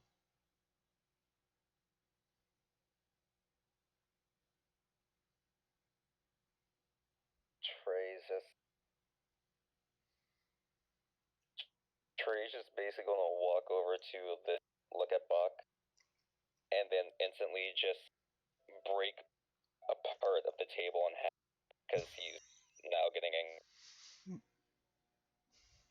You have officially pissed off the party. Congrats, Luce! You earned yourself a new badge. That's what you think. That's just chillin'. I mean, Chilling. you kind of did split the party. I did no such thing. I did no such thing at all. You recommended that some of us leave and go find Joan, and then you stay with Bach. So you split the party. Technically, it was my fault that the party split in the first place there. So. You know what, Buck? It's a pure green bean. You were Buck, paralyzed. You had no choice. You can start to move your fingertips a little bit, Buck. Sick. All right. Yeah, twitchy. I just want to know where the fuck I've gone. I would like to know as well.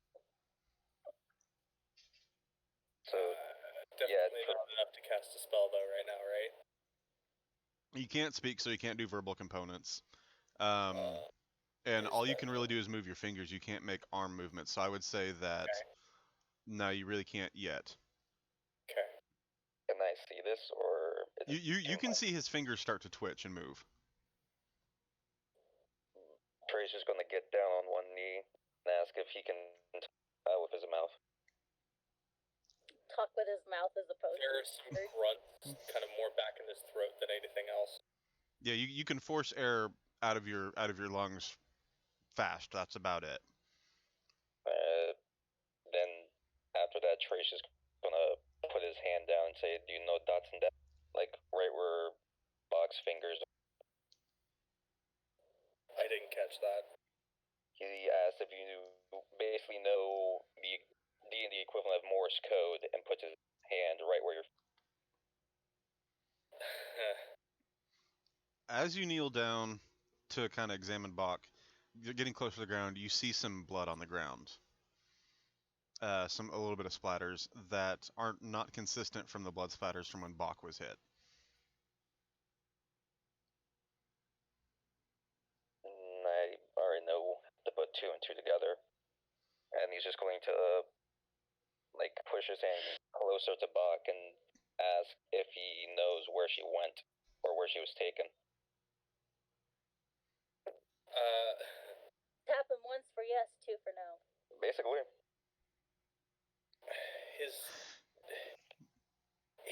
pointer finger raises just slightly, like it's twitching pretty violently, but he can't do much more than that, just raising his finger. You managed to force out some air, and vaguely it sounds like the word goblin. Yeah.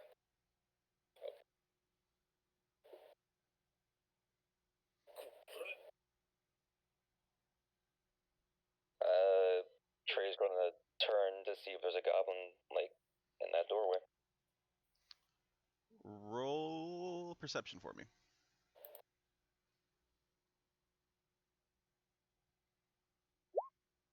Are you kidding? Fuck. The fuck? Rolls are screwing us. You do see a shadow moving at the edge of the doorway.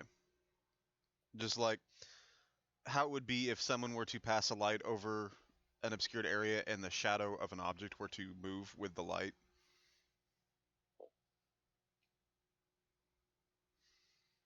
Oh yeah, Sario was the one casting dancing lights too, so y'all are in darkness now. God bless her. I can see just fine. So Fell we kick fell it. into the walls. Freaking Trey just Trey's basically just gonna Fire Nation the fire bend like a 1 foot column of light. So you guys can now see. Are you basically Zuko? Yeah, he's holding fire in his hand, basically. So there's a light for you, Fel. Okay, sweet. And you watch as he's going to basically put his thumb finger through the fire and kind of collapse it until he makes a crude dagger out of the flame.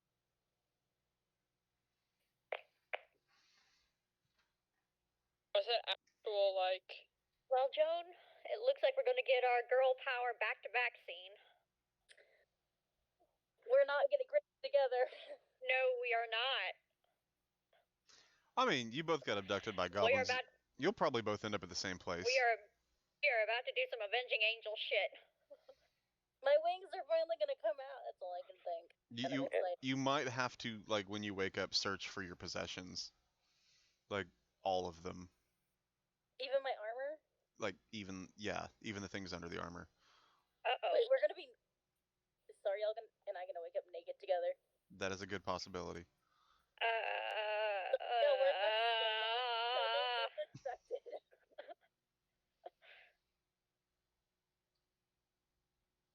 angry. Anyways, Kestra EXE has stopped working. Any sort of progression on Bach's condition. You have full movement of one of your hands now and the elbow, so you can lift your arm off the ground at the elbow and move your hands around. So you could like point crudely if you wanted, and your speech is starting to come back. It sounds like you've been getting over a really bad cough or cold, like your voice is cracked and rough, but you can talk. Novocaine. Okay, so Or Novocaine. real quick, I'm gonna eat breakfast. Aru, you're in charge of my character. Now? Right. My parents are black Christian. Okay. Enough said. Enough. Bach is going to. The very first thing he's going to do is kind of now feeling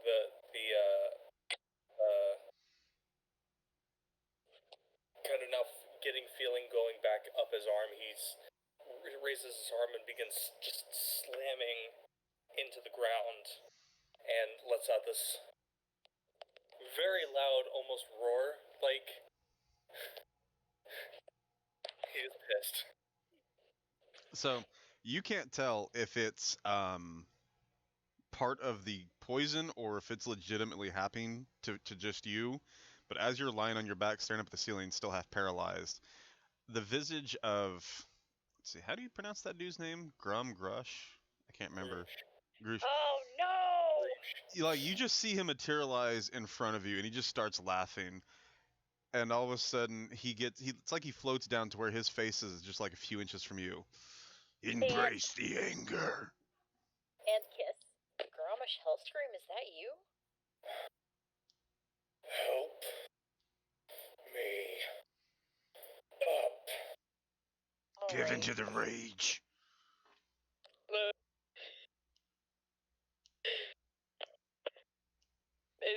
I posted something. Let's see here.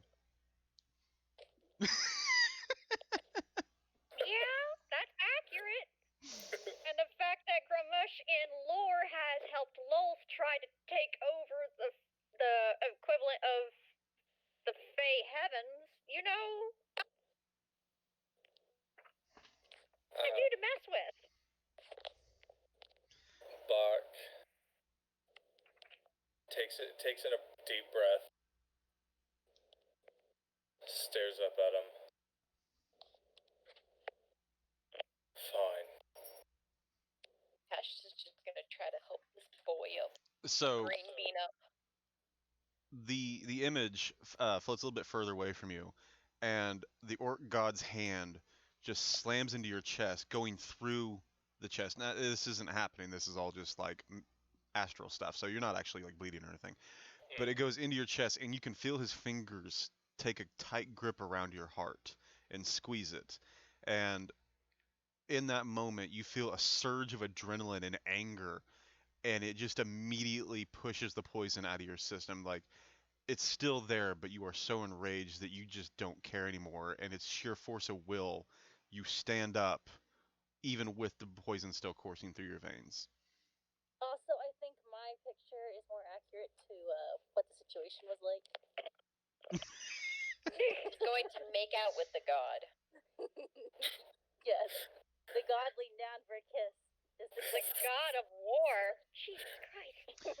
The rest of you that are in the room, you see Bach get up, and he doesn't look like his normal self. He still looks like Bach, but the way he holds himself, the expression on his face, he is truly in this moment the terrifying vision of what an orc really is. He is. I'm just gonna go ahead and play into it. He's going to shove past Trey. And just. It might be a stutter step because he's still kind of dealing with the effects of the poison a little bit, but is going to make his way. And with every Yeah. step you shake off more of the poison. Every step becomes more solid, more stable, until your feet are slamming into the stones in your rage. Oh, damn. Fuck. Never piss off the cleric. Fuck. I'm just seeing this shit in my head, and I see this. You know how when the characters in the fucking animes are super angry and they do the steam release breath bullshit. This.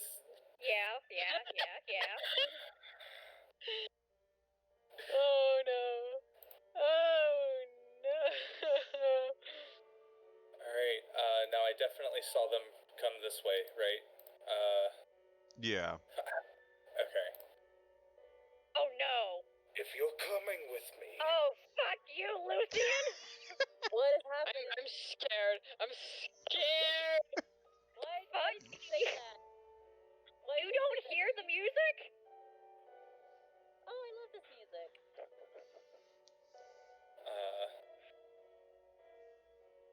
He, says, if you're coming with me, come with me. But I'm killing these little bastards one by one. Why did you pick such an amazing song for this? Because he Bach's is Song of soft Madness. boy. He is soft boy who is not soft boy. Hot. Alright. That would explain why you're dating Yobi. Also, shield is dropped, mace is put away, and quarterstaff is being held with both hands. Like a fucking baseball bat. Yep. Bonk. Alright, I'm Oh boy. back. Welcome back. I'm back. Didn't miss too much. So, Bach just had a encounter with Kramush, the orc god of storms and war. Congrats. And What, he's it's a not great. crossover episode? Basically, the god offered him the ability to push the poison out of his system and get up if he would just embrace his ancestral rage. And he did. Yep. And anything else I missed? Got shoved. Nah, That's it. Yeah, he kind of shoved past you to start to walk this way. Yeah. walk this way. Sorry. Alright. Trey's just gonna like catch up right next to him, shoulder by shoulder, and just know, how strong are you to break down the wooden door? Oh, hell. I'm sure we'll find out. And then he marches off. I'm just gonna fall behind this man. Let's go. Walk is all out of fucks to give. Alright. I just realized it's a now angry orc, a short Caribbean black guy fell, and then a dwarf. I like how Phil gets its own description. And fell and a dwarf. Yeah. So can I... Okay, an angry dwarf who had their book stolen by a... I don't... At this crossroads, I don't see any goblins left or right, do I? No, but you hear a noise from down the stairs, like a clicking Down the sound. stairs. Clicking sound. Okay. So, looking down the stairs, with my 60 feet of dark vision, would I see the door at the bottom? Not yet, no. You'd see about Okay. halfway down the bridge. Or Oh, okay. down the stairs. I'm gonna use Ash is right kind of first. gonna step forward. Does he see anything with his He says, 9 feet of dark vision? Perception to see anything. Mother of bitch. If you've got 90 Perception feet, as well. if you've got 90 Fuck. feet of dark vision, then you see the wooden door at the end of the stairs slowly closing, and he you says, like right as it closes, you can catch a glimpse of 2 goblins dragging Sariel's body. okay. They're down this way! He's going to say, the down there? They're down there! It's Azariel's body! He Trey's turns rushing. He's and legit. he bolts down the stairs, and I mean like steamroller bolt. If he doesn't break down this door, I make it first, so I'm actually going to grab the hinge and pull to try and wait for Bach. yeah, you might want to just get out of the way because I have a feeling he's just gonna slam you and the. By the time God. by the time you guys get down there, the door has been shut and locked.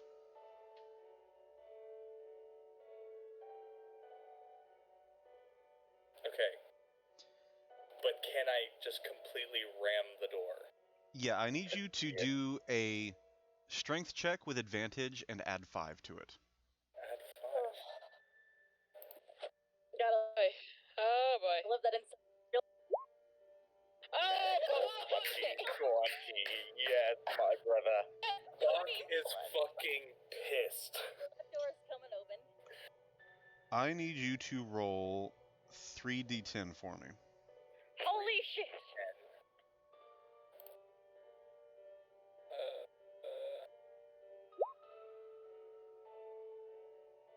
Trey's just standing at the door, like, you know what? We need a freight train to help us get through this. Turns to Bach. Never mind. I hope you were. With a roar that would please the war god himself, you slam into this door, not with your shoulders, but with your bare fist. And immediately, your arm goes right through the wood. Doesn't even slow down. In fact, it bends one of the metal brace pieces next to it. And you find the latch from the other side, and you start to pull at it.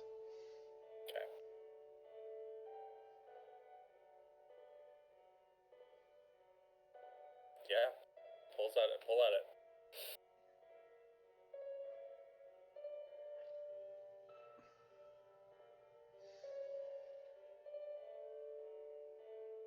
Alright. Hang on just a moment. I'm just worried about where I am. I'm like scared. Calm down, you're gonna carry the goblins now. Trey's literally just going. Phil's about to see 2 naked girls. I don't know if his virgin eyes can handle it. Trey's just gonna look at Bach and say, "Okay, Reinhardt."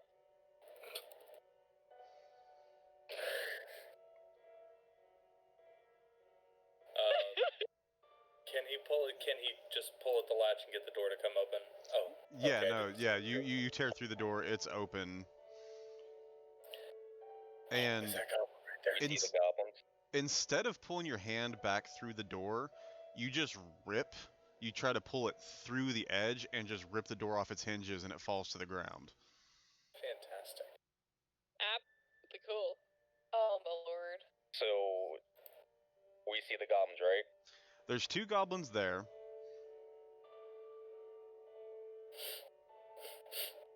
Trey's just gonna look towards the first goblin, look to Bach and says, "I'll do the honors. You get the closer one, and I'm gonna go for the farther one." Okay. Should we roll initiative? Not yet. You 2 can go ahead and do one attack if you'd like. Fantastic. Yeah, Bach is gonna get in and Okay, so there's Sario, but where's Joan?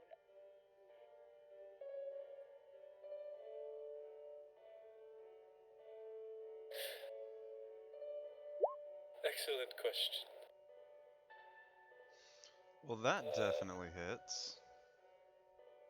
Please, come on. I need this Orcish Rage to do And some then good.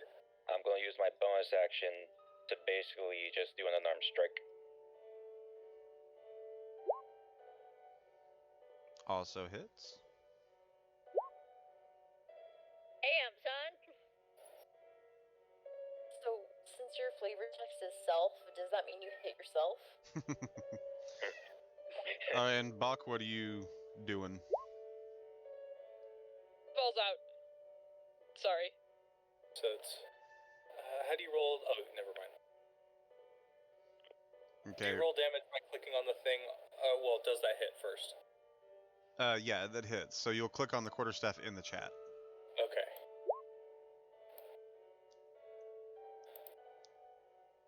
And then do I also have a bonus action? You do, but you don't need it because you've still got the Orcish Rage going on. I'm actually doubling that damage. Okay. So, nice. Trey, you rush in around Bach, who immediately fixates on the closest goblin, which you knew he would in his rage. So you take out the next one, and you slash at it, cutting its abdomen open, and just continue to spin around and hit it with the hilt on the next go around right in the face, dropping it instantly. Bach, you swing the quarterstaff, And its head explodes. and you hit this thing in the head, and it keeps going with the staff until it slams into the wall, and your staff just completely goes through the head into the wall. Like Gallagher melon explosion everywhere. Shit. Beautiful. Trey's gonna look towards. Staff. Trey's gonna look to Bach and say, Reinhardt. And he's basically just going to pass Bach his short sword. You're passing me your short sword? I'm passing you the short sword I have in my hand.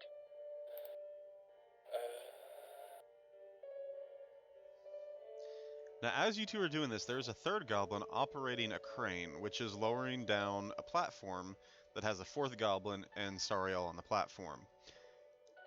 And you see it just as it goes out of sight into the darkness. And the goblin, seeing the two of you just completely tear through his buddies, he disengages the lock on the crane so that it just drops instantly. And then runs away.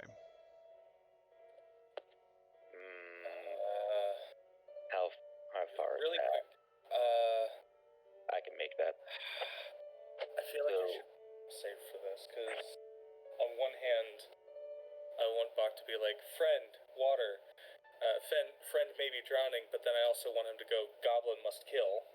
Oh, no, sorry, that's not water. That's just darkness going down to the next level. Oh, lovely. So It's not basically, water, it's just the dooming abyss. Trey's going to just run Leon Messi slide and just grab onto the latch. And he's going to start pulling, basically start bringing them back up like a fisher. Once you engage the latch, you get about half of a turn before the rope goes slack. They cut it, those motherfuckers. Sariel's Alright. paralyzed, so she can't scream. Does Trey see the other goblin? Does what now? Or is it, does Trey see the goblin that ran away? Hang on, let me sec. Goblin, goblin, where are you, goblin?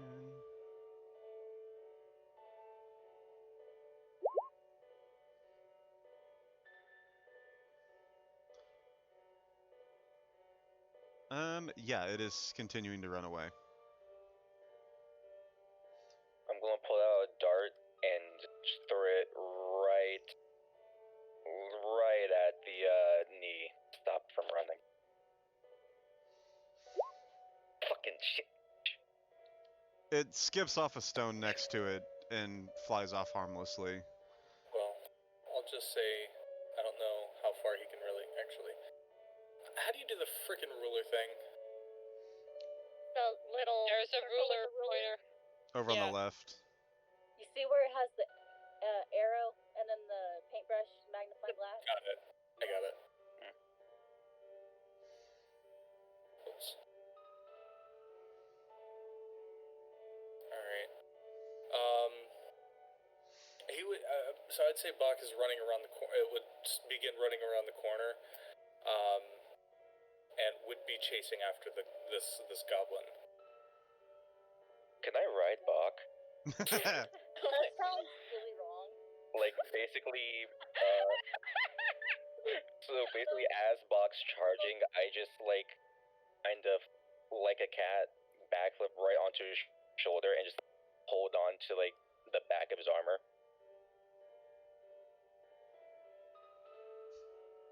So, Yeah. Rosie, your boyfriend is riding an orc. How do you feel? You know, I'm fine with him having a homosexual relationship on the side. Exactly, you gotta talk to Yobi about that with your stuff, Lemon. Hesh is just gonna walk into the room huffing and puffing from running down the bridge because it's short dwarf like. So, Loof, Yeah. are we having a Jamaican man, like, basically piggybacking an orc as we're chasing a goblin, or no? That's up to the orc. I'm just saying, Bach doesn't really care, but the way he's moving is Good luck, Bob. would not exactly be the easiest. So it would definitely be up to you hanging on rather than. No, Yeah, that no, works. not acrobatics. Roll animal handling. Yikes. But basically, as soon as he's within leaping distance, he is going to try to stomp on this little shit. Am I on top? That sounds so wrong. It's fine. He's more of a bottom anyway. Oh. I mean, you're the bottom, actually.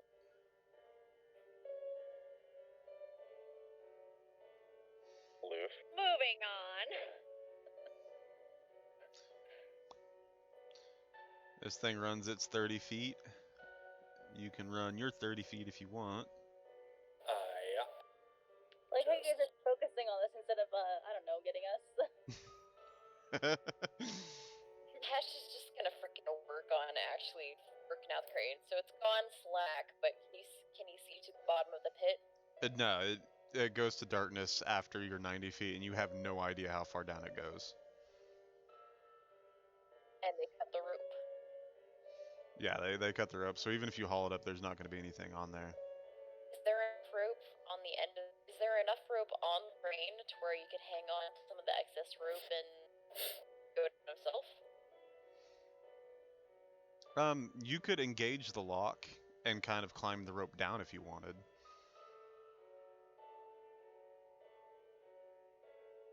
But has Hesh seen this? What? Well, Right on top of this fucking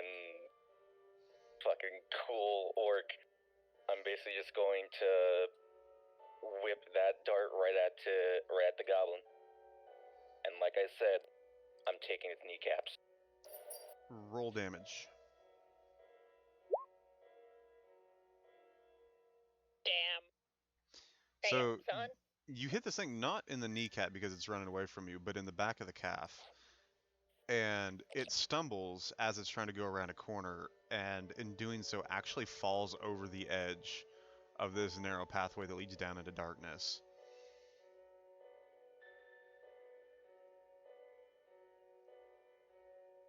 And you hear nothing for a good 10 seconds. And then very distantly down there, you hear a soft splat.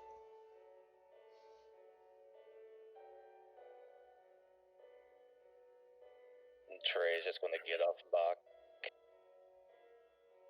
And then And Bach, you're starting to feel the rage wear off. The adrenaline has kind of burned you out. You're getting tired. Okay.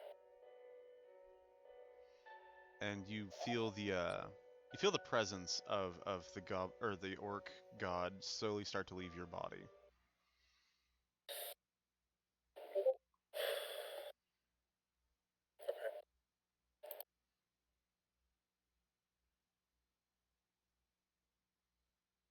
Deep breath. He looks back. Can he see? Wait. Where's Fell? Fell is. Oh, yeah, I'm sorry, he's behind you guys. I forgot Okay. to move the token. He's gonna look back at Hesh, Fel, and Trey, and does this path, does it lead downwards, or is it just a narrow path heading straight ahead? This is just a narrow path on what looked like, if you were underground, would have been like the cut off tops of mountains, like plateaus. Okay. Okay, so looking around, can he see a way down?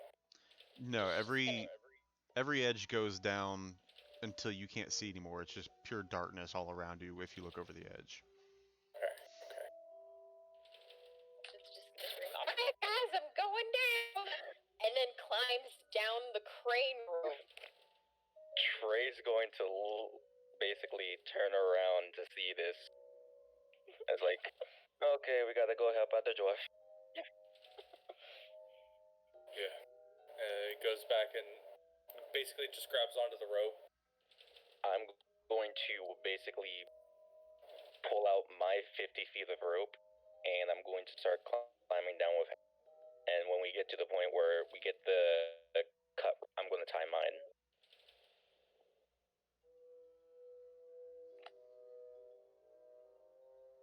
Wow, this music is perfect for what you guys are doing. This is literally freaking Wait boys a minute, club, right? was this what you were talking about, caves? Oh my god, Lucian, I can't believe you actually went through with this! We're just blonde boys doing what blonde boys do. Oh, fuck you. Fuck you. So, anybody that's climbing down the edge, I need you to do a charisma saving throw. Oh, I have advantage. I'm scared. Elven stuff. You have advantage against charisma stuff. I forgot who's an elf. Advantage on what now? Any charming effect or whatever. Oh no, this has nothing to do with magic. This is not a charm.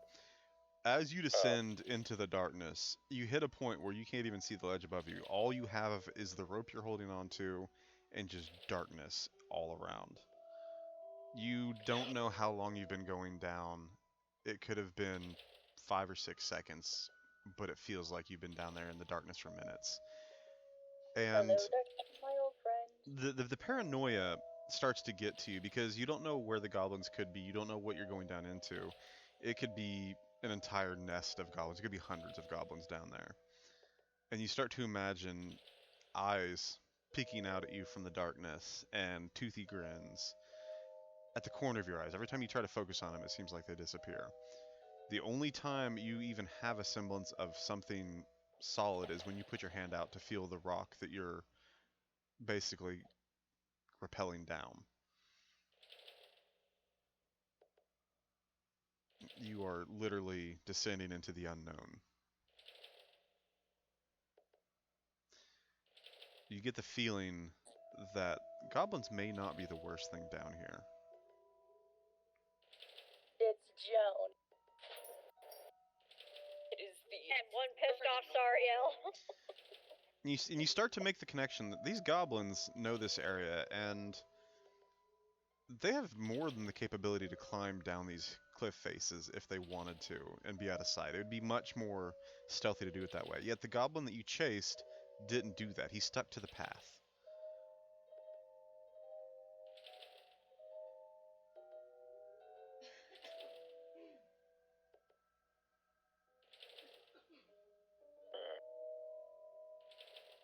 Bach calls out, kind of looking over the edge. You will say anything. I'm gonna basically grab Hesh by the forearm, and I'm basically gonna say, "One day, brother, one day we'll go into the dark abyss, but today we might need some back." And I'm just gonna like yell up to Buck, Okay.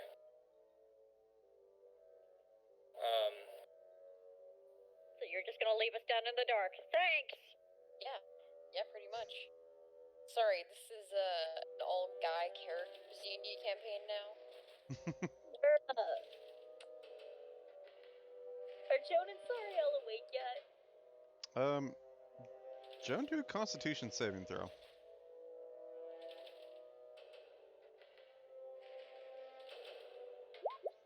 Damn. How about you, Sariel?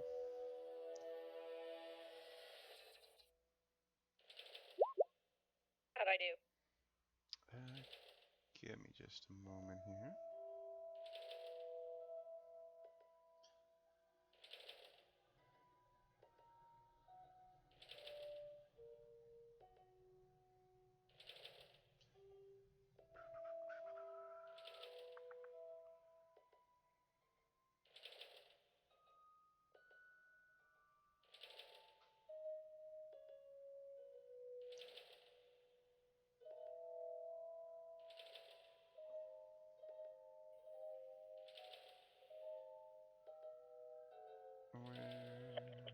Where is it?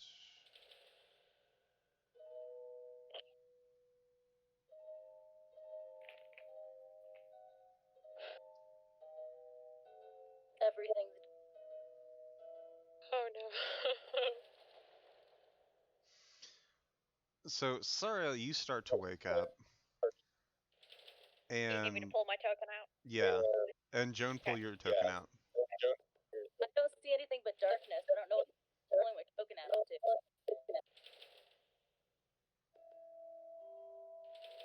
I pulled it out, but like this small. There we go.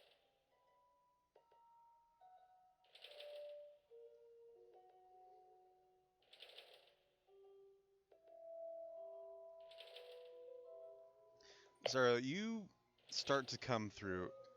You're still paralyzed, but the goblins have stabilized your condition, and one of them at some point must have given you a little bit of healing because the damage isn't as bad as you thought it was.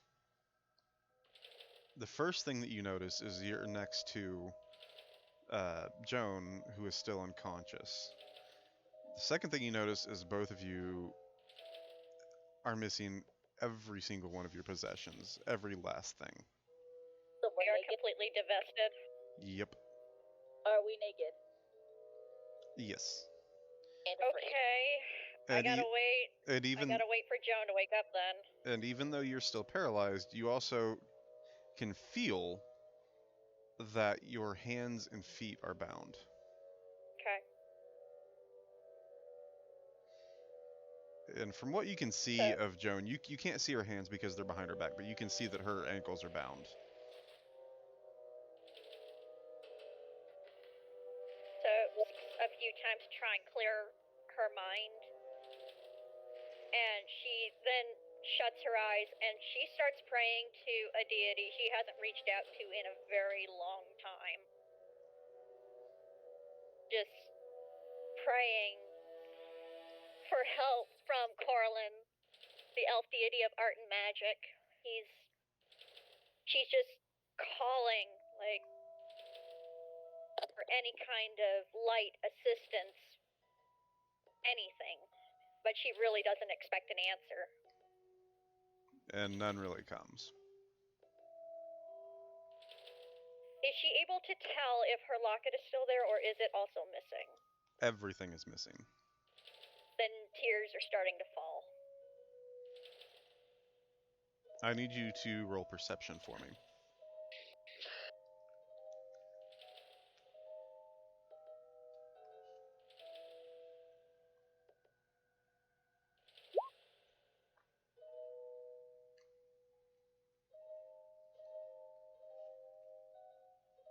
Every now and then, at the edges of your dark vision, you can see shadows moving. And once or twice, they get close enough that you can see that they are goblins. And they're moving around. They don't seem to be worried particularly about you. They know that you're still paralyzed, and they know that you're tied up even if you aren't. None of them really seems to approach you, though, which is something you kind of find odd. Until you hear a low rumble and a heavy footstep in the darkness. $10 says it's Saint. Slowly, an image comes, a shadow comes to the edge of your dark vision. It is big. It is easily 3 times the size of the goblins. Is it? And Oh as no. as it takes a few steps closer to you, you notice dragging a large club behind him is a hobgoblin. Oh, okay. And Would he's Yeah, Zariel put like 2 and that. 2 together that he would probably have Saint's pouch that he's looking for? you can't see anything still paralyzed. All you can see is what's directly in front of your vision. Okay. Damn it, Joan, I need you to wake up. As this thing draws closer, you get to notice more detail. And other than the club, the only thing that even remotely on this guy is a dirty, tattered loincloth. And he's got a few tusks actually protruding from his lower lip. You almost start to wonder if this isn't some sort of crossbreed between a goblin and an orc. Okay. And as it gets right up next to you, it squats down and looks at you, and you can see this sinister smile on its face. Oh god. And it grabs one of your forearms and starts to move you around, inspecting you. Oh god. Wake up, Joan, wake up. Alright. Then Joan, go ahead and roll another Constitution save for me. I swear to god, please. Let me wake up. She's gonna... God. I take it that I can't make any kind of noise at the moment. No, you're still paralyzed. You're basically just a ragdoll for this thing. God damn it. And it's up to you, Luz, if you want me to go ahead and start. I mean, she's got tattoos down her arms, both arms, on her hips. She's got a couple, like, on her calves. She has multiple scars and whatnots and who's its. I mean, it's entirely up to you if you want me to describe anything in particular. You don't need to describe it. This thing is intrigued by the markings, not so much the scars, because it's something that it sees on almost every creature it comes across. But the tattoos catch its interest. Well, And he kind of shifts his one grip on your forearm. He lets you drop and takes that same hand and grabs your hair. And standing up, he lifts you up by your hair until you're into a standing position. Okay. Well, he's not looking at the back of my neck yet. And with his free hand, he starts to run a finger over the outline of the tattoos, just curious about them. He really doesn't care about them. He really doesn't care about the meaning so much. He just thinks that they're interesting. Okay. Entire time, Zariel's just giving him the death glare, like she's gonna kill him. It's already been decided she's going to straight up kill him.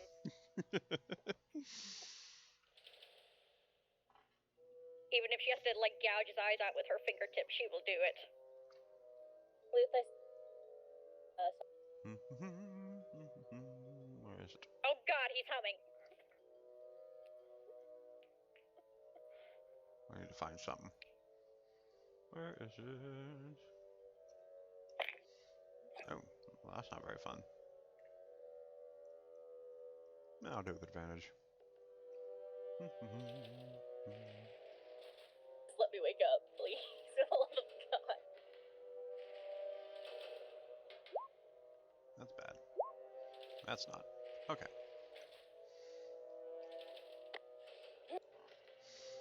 Would you like would you like to roll a Constitution save, Joan? Yes. I need her to wake up.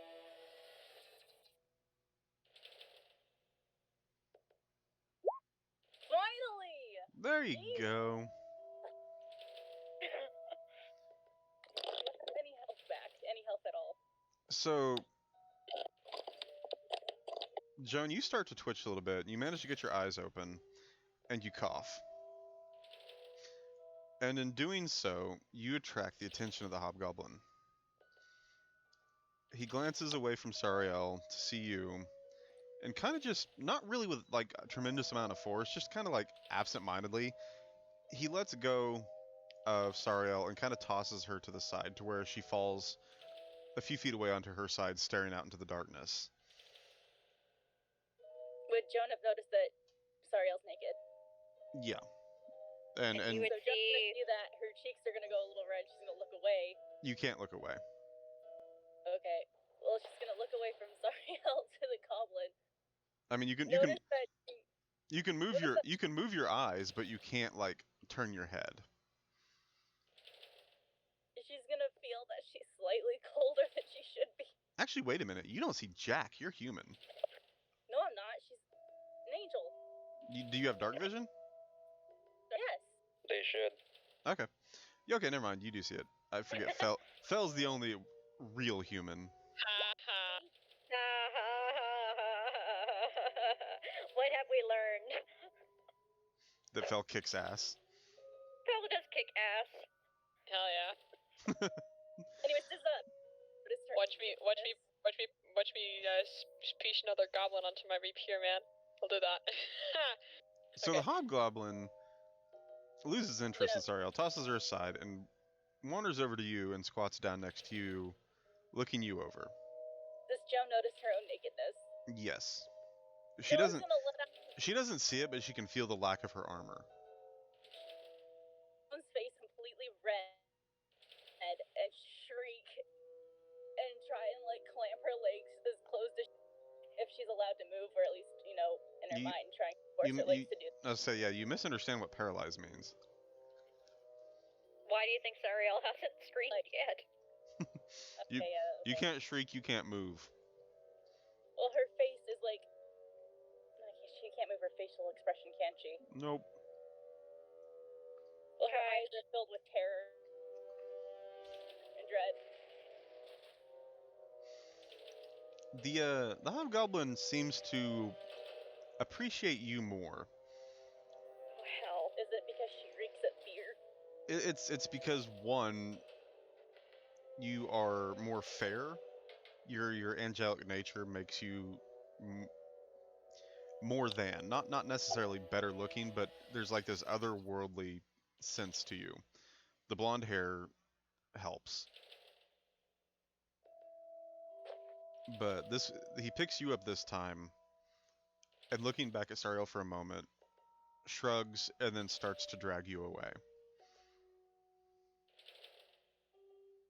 oh man, Sariel has rage. She's raging so hard inside. Gonna try. She's and make angry eye her contact locket's with gone. She's Sariel. angry that her weapons are gone. She's angry that her friend is being dragged away. She's not having a good day. Joan's gonna try and make eye contact with Sariel and just give her this look of like, You really can't. You can't turn your head. She can't turn her head. The odds of making eye contact are slim to none. okay, well, she has this look of like complete, like, the most fear she has ever felt in her life is all over her. Sariel, I need you to roll perception one more time. Oh boy.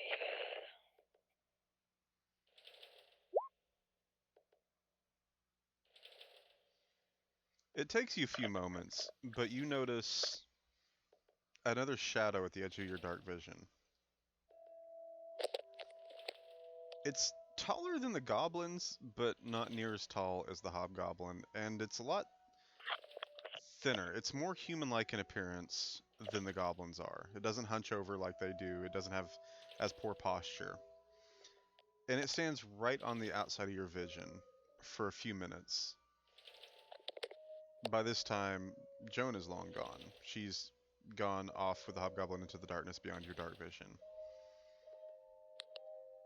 You see this shadowy figure reach out one hand. And it's just at the perfect distance that the shadow, the figure itself remains in darkness, but the hand as it comes closer, you can just catch a glimpse of, and it's a human hand. It's a small hand. It's a pale hand. Sorry, Sariel tries to pull in a breath, an audible breath of air. The hand turns to where its palm is facing you, fingers up, and slowly just bends the fingers in a small wave. And as it does so, you hear a very familiar small bell.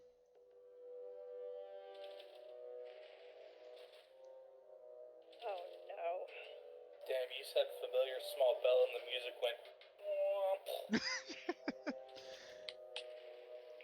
And then the What's figure sad is that Sariel can't cast any spells at the moment. She needs a gesture to do one of them.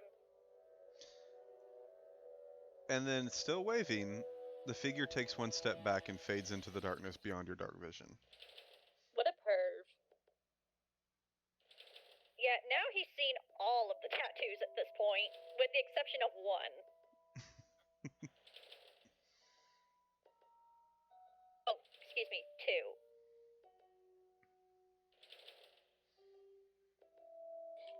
And at this point, I'll say a few more minutes has passed. Joan and Sariel both start to gain some of their mobility back.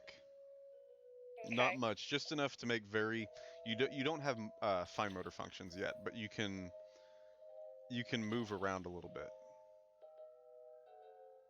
No, what's happening to me? Okay, so looking up the way I assume I came because I was aware when I fell.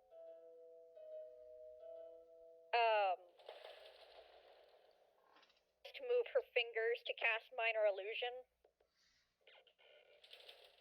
I'm not sure if it's very successful in my present state, though. I'm actually gonna have you roll performance with disadvantage. Okay.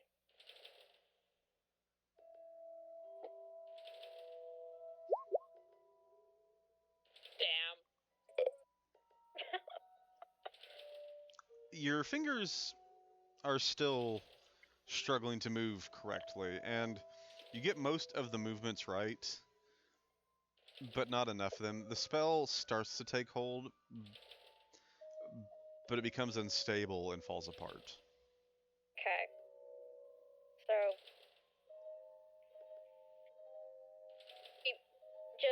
she takes a moment to breathe and remembers Trey's words again, and she's just like, be patient, stay alive, breathe. And she's to see if she can find like a sharp stone or something. Investigation.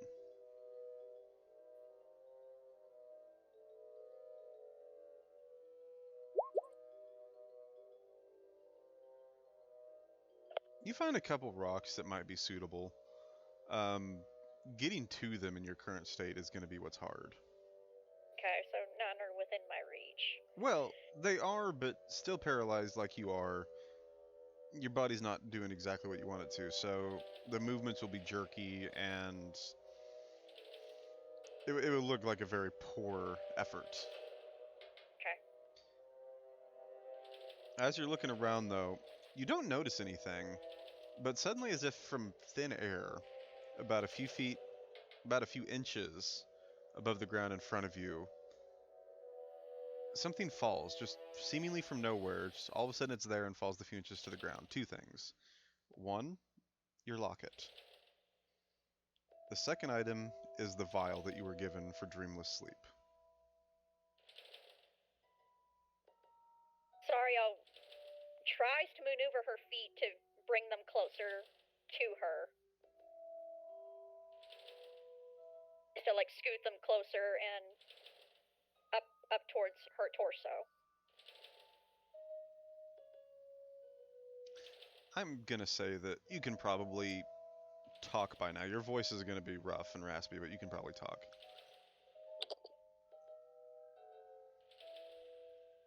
Dreamless sleep.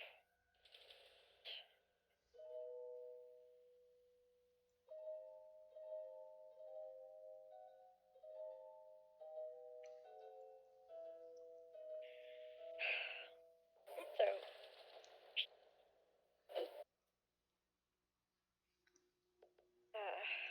About how far away? Give me just 1 second. Let me measure out.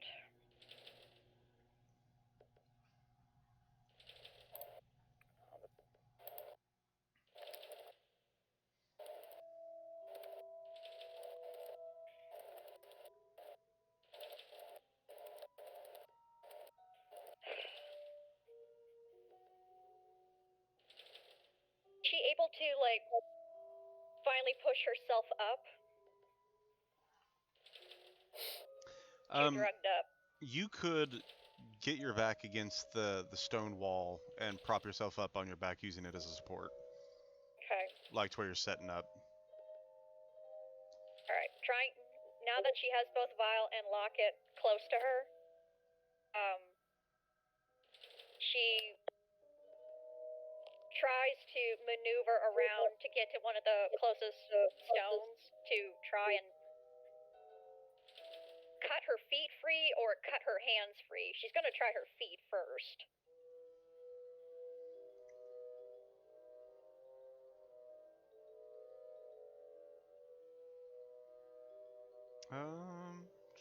She has a very good hunch on who is helping. At the same time, she still does not trust him. Have a do a dexterity check for me. Okay.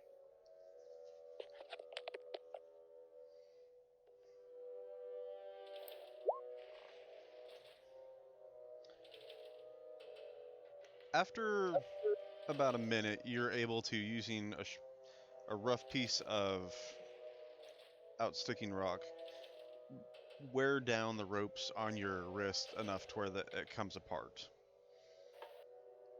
But you have to be careful because every now and then you'll catch glimpses of shadows moving just at the edge of your vision of goblins.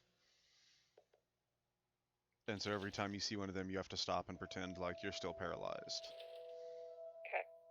But eventually you do get free, and you're able to keep your hands still behind you just to make sure that if anybody walks by, it looks like you're still bound. But you're able now to start freeing your legs.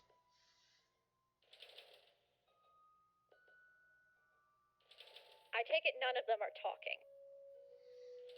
Not really, no.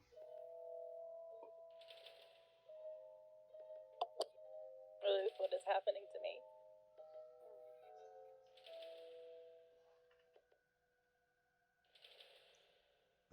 That's a loaded question. What do you mean that's a loaded question? You have been, from what you can tell from the glimpses you can see, dragged into a smaller cavern inside this what appears to be larger one. There's a crude wooden door over it that the hobgoblin pulls you through and then shuts behind you, leaving you in what essentially is a circular 20-foot room. I don't see anything if you're feeling it. Oh shit, I forgot about this. But anyways, what's happening? There are some mats and rugs on the floor in one area, and some bones.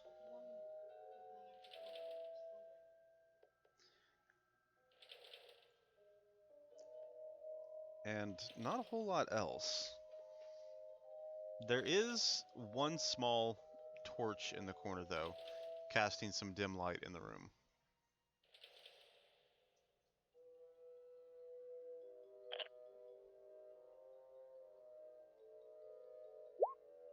Joan's trying to pray to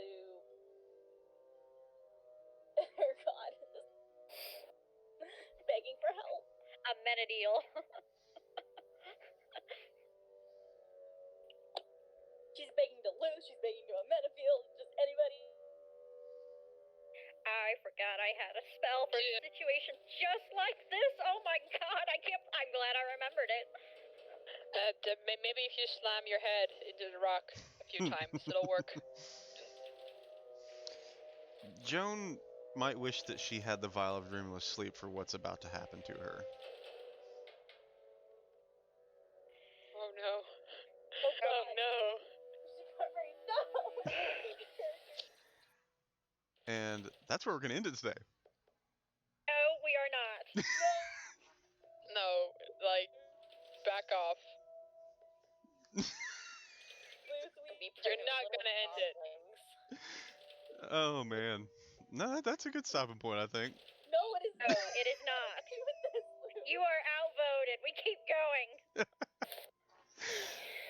Luth, you're outvoted.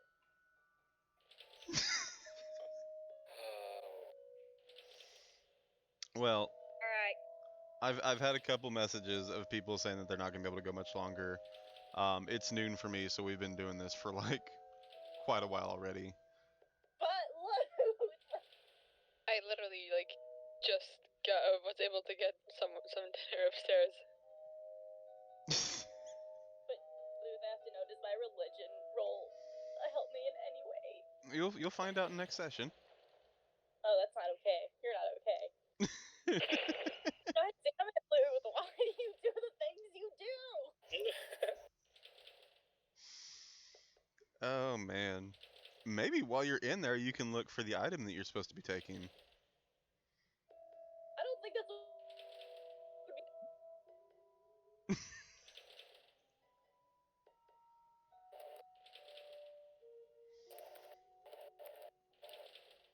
Luth, this is gonna bug me.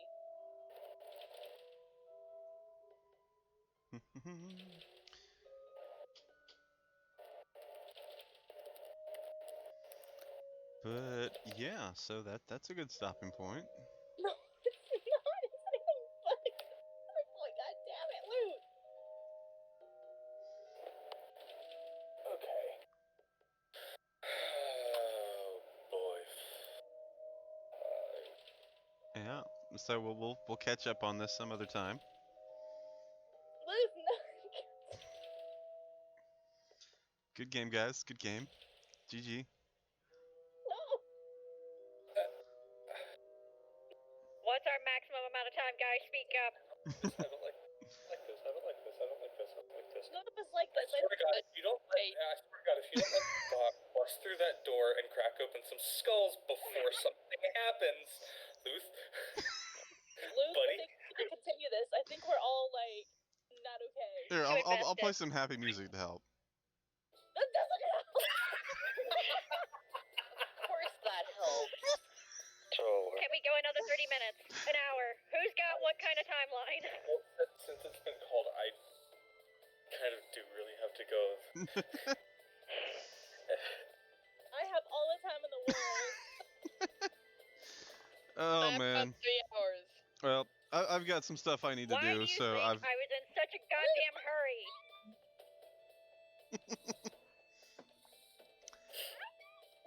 yeah, we're gonna have to wait until next session to find out what happens. No! Okay. How about next week? I'm free. No worries. We need to do it next week. We need to do it tomorrow.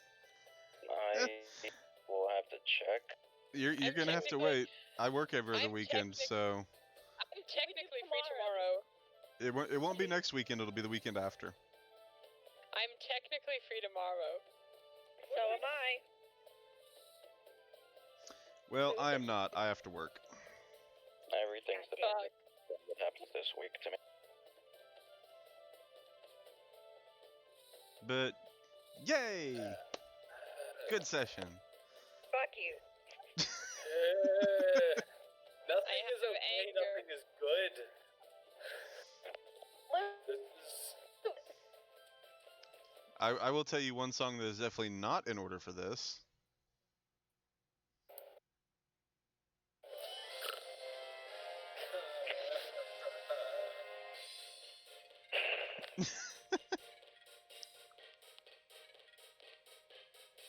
Woohoo!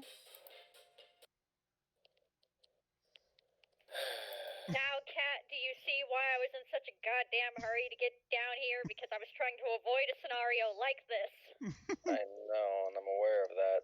And at any given point, I would love to do that, but the logic behind me, Kess, is if that goblin was able to drop down effortlessly with you, then that means that there was a hub of at least X amount of goblins, which we don't know about. There's still the advent of those stupid fucking daggers, which I hate, and it would just be me and Hash, because Bach is still there with the thing, and I'm effectively a glass cannon. And I'm being called the thing, apparently. So, as much as I would love to, like, rush in like that, playing Trey as a character, he's a monk. He would see that coming and would know that we would have to regroup and take the other way and just have to fight our way like that. Like, things started going downhill as soon as, like, Joan ran into that ambush. Yep. Yeah, Oh, that yeah. was the trigger point.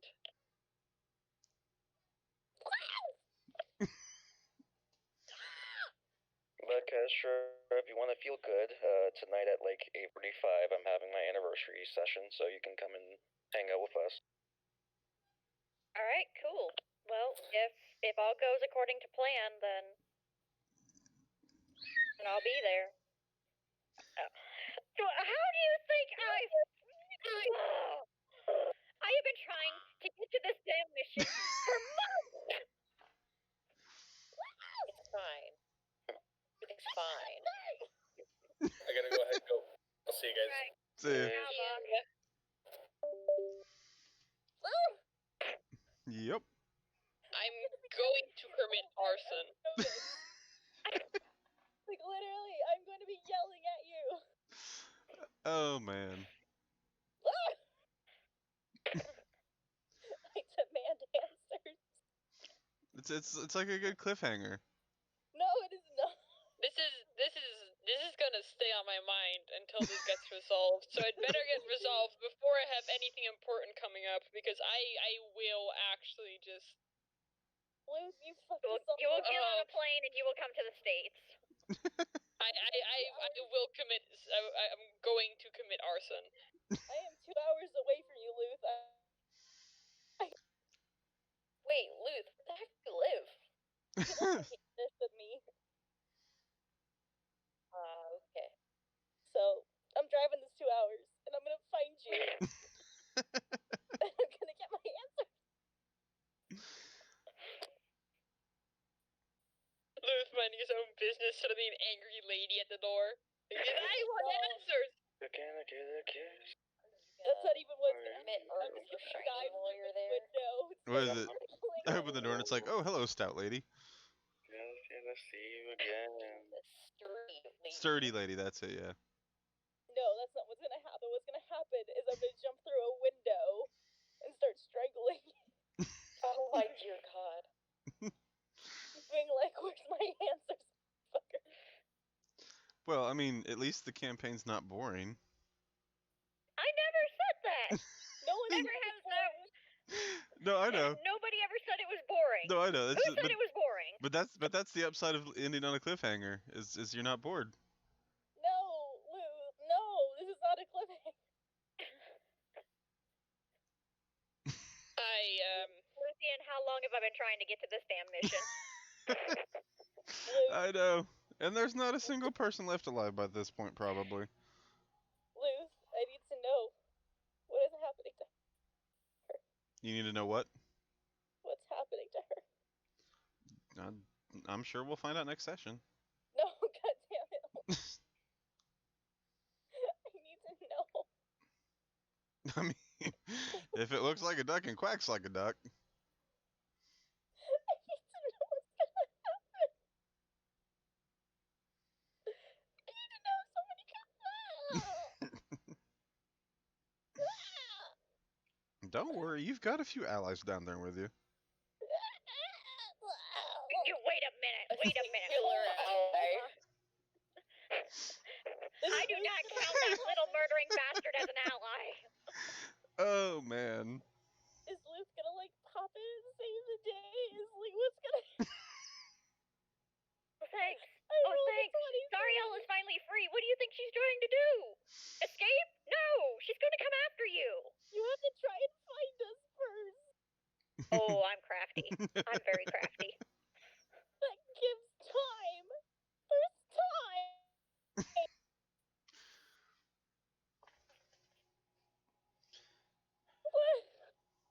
I'm sure you've got 2 weeks to come up with something. I already have something lined up. Liv, this isn't fair. I need to know. For the love of She God. needs to know if she's going to birth little goblets one day. Oh God. Oh man. Hey, I'm This is just quoting not- what they use females for in Goblin Slayer. Oh yeah, that's definitely what's gonna happen. This is not how Joan envisioned losing her virginity. Joan and the Goblet of Fire. Well, damn, I'm gonna go peace out. I'm gonna go clean up my desk a bit because there's stuff everywhere, and then I'm probably gonna nap early.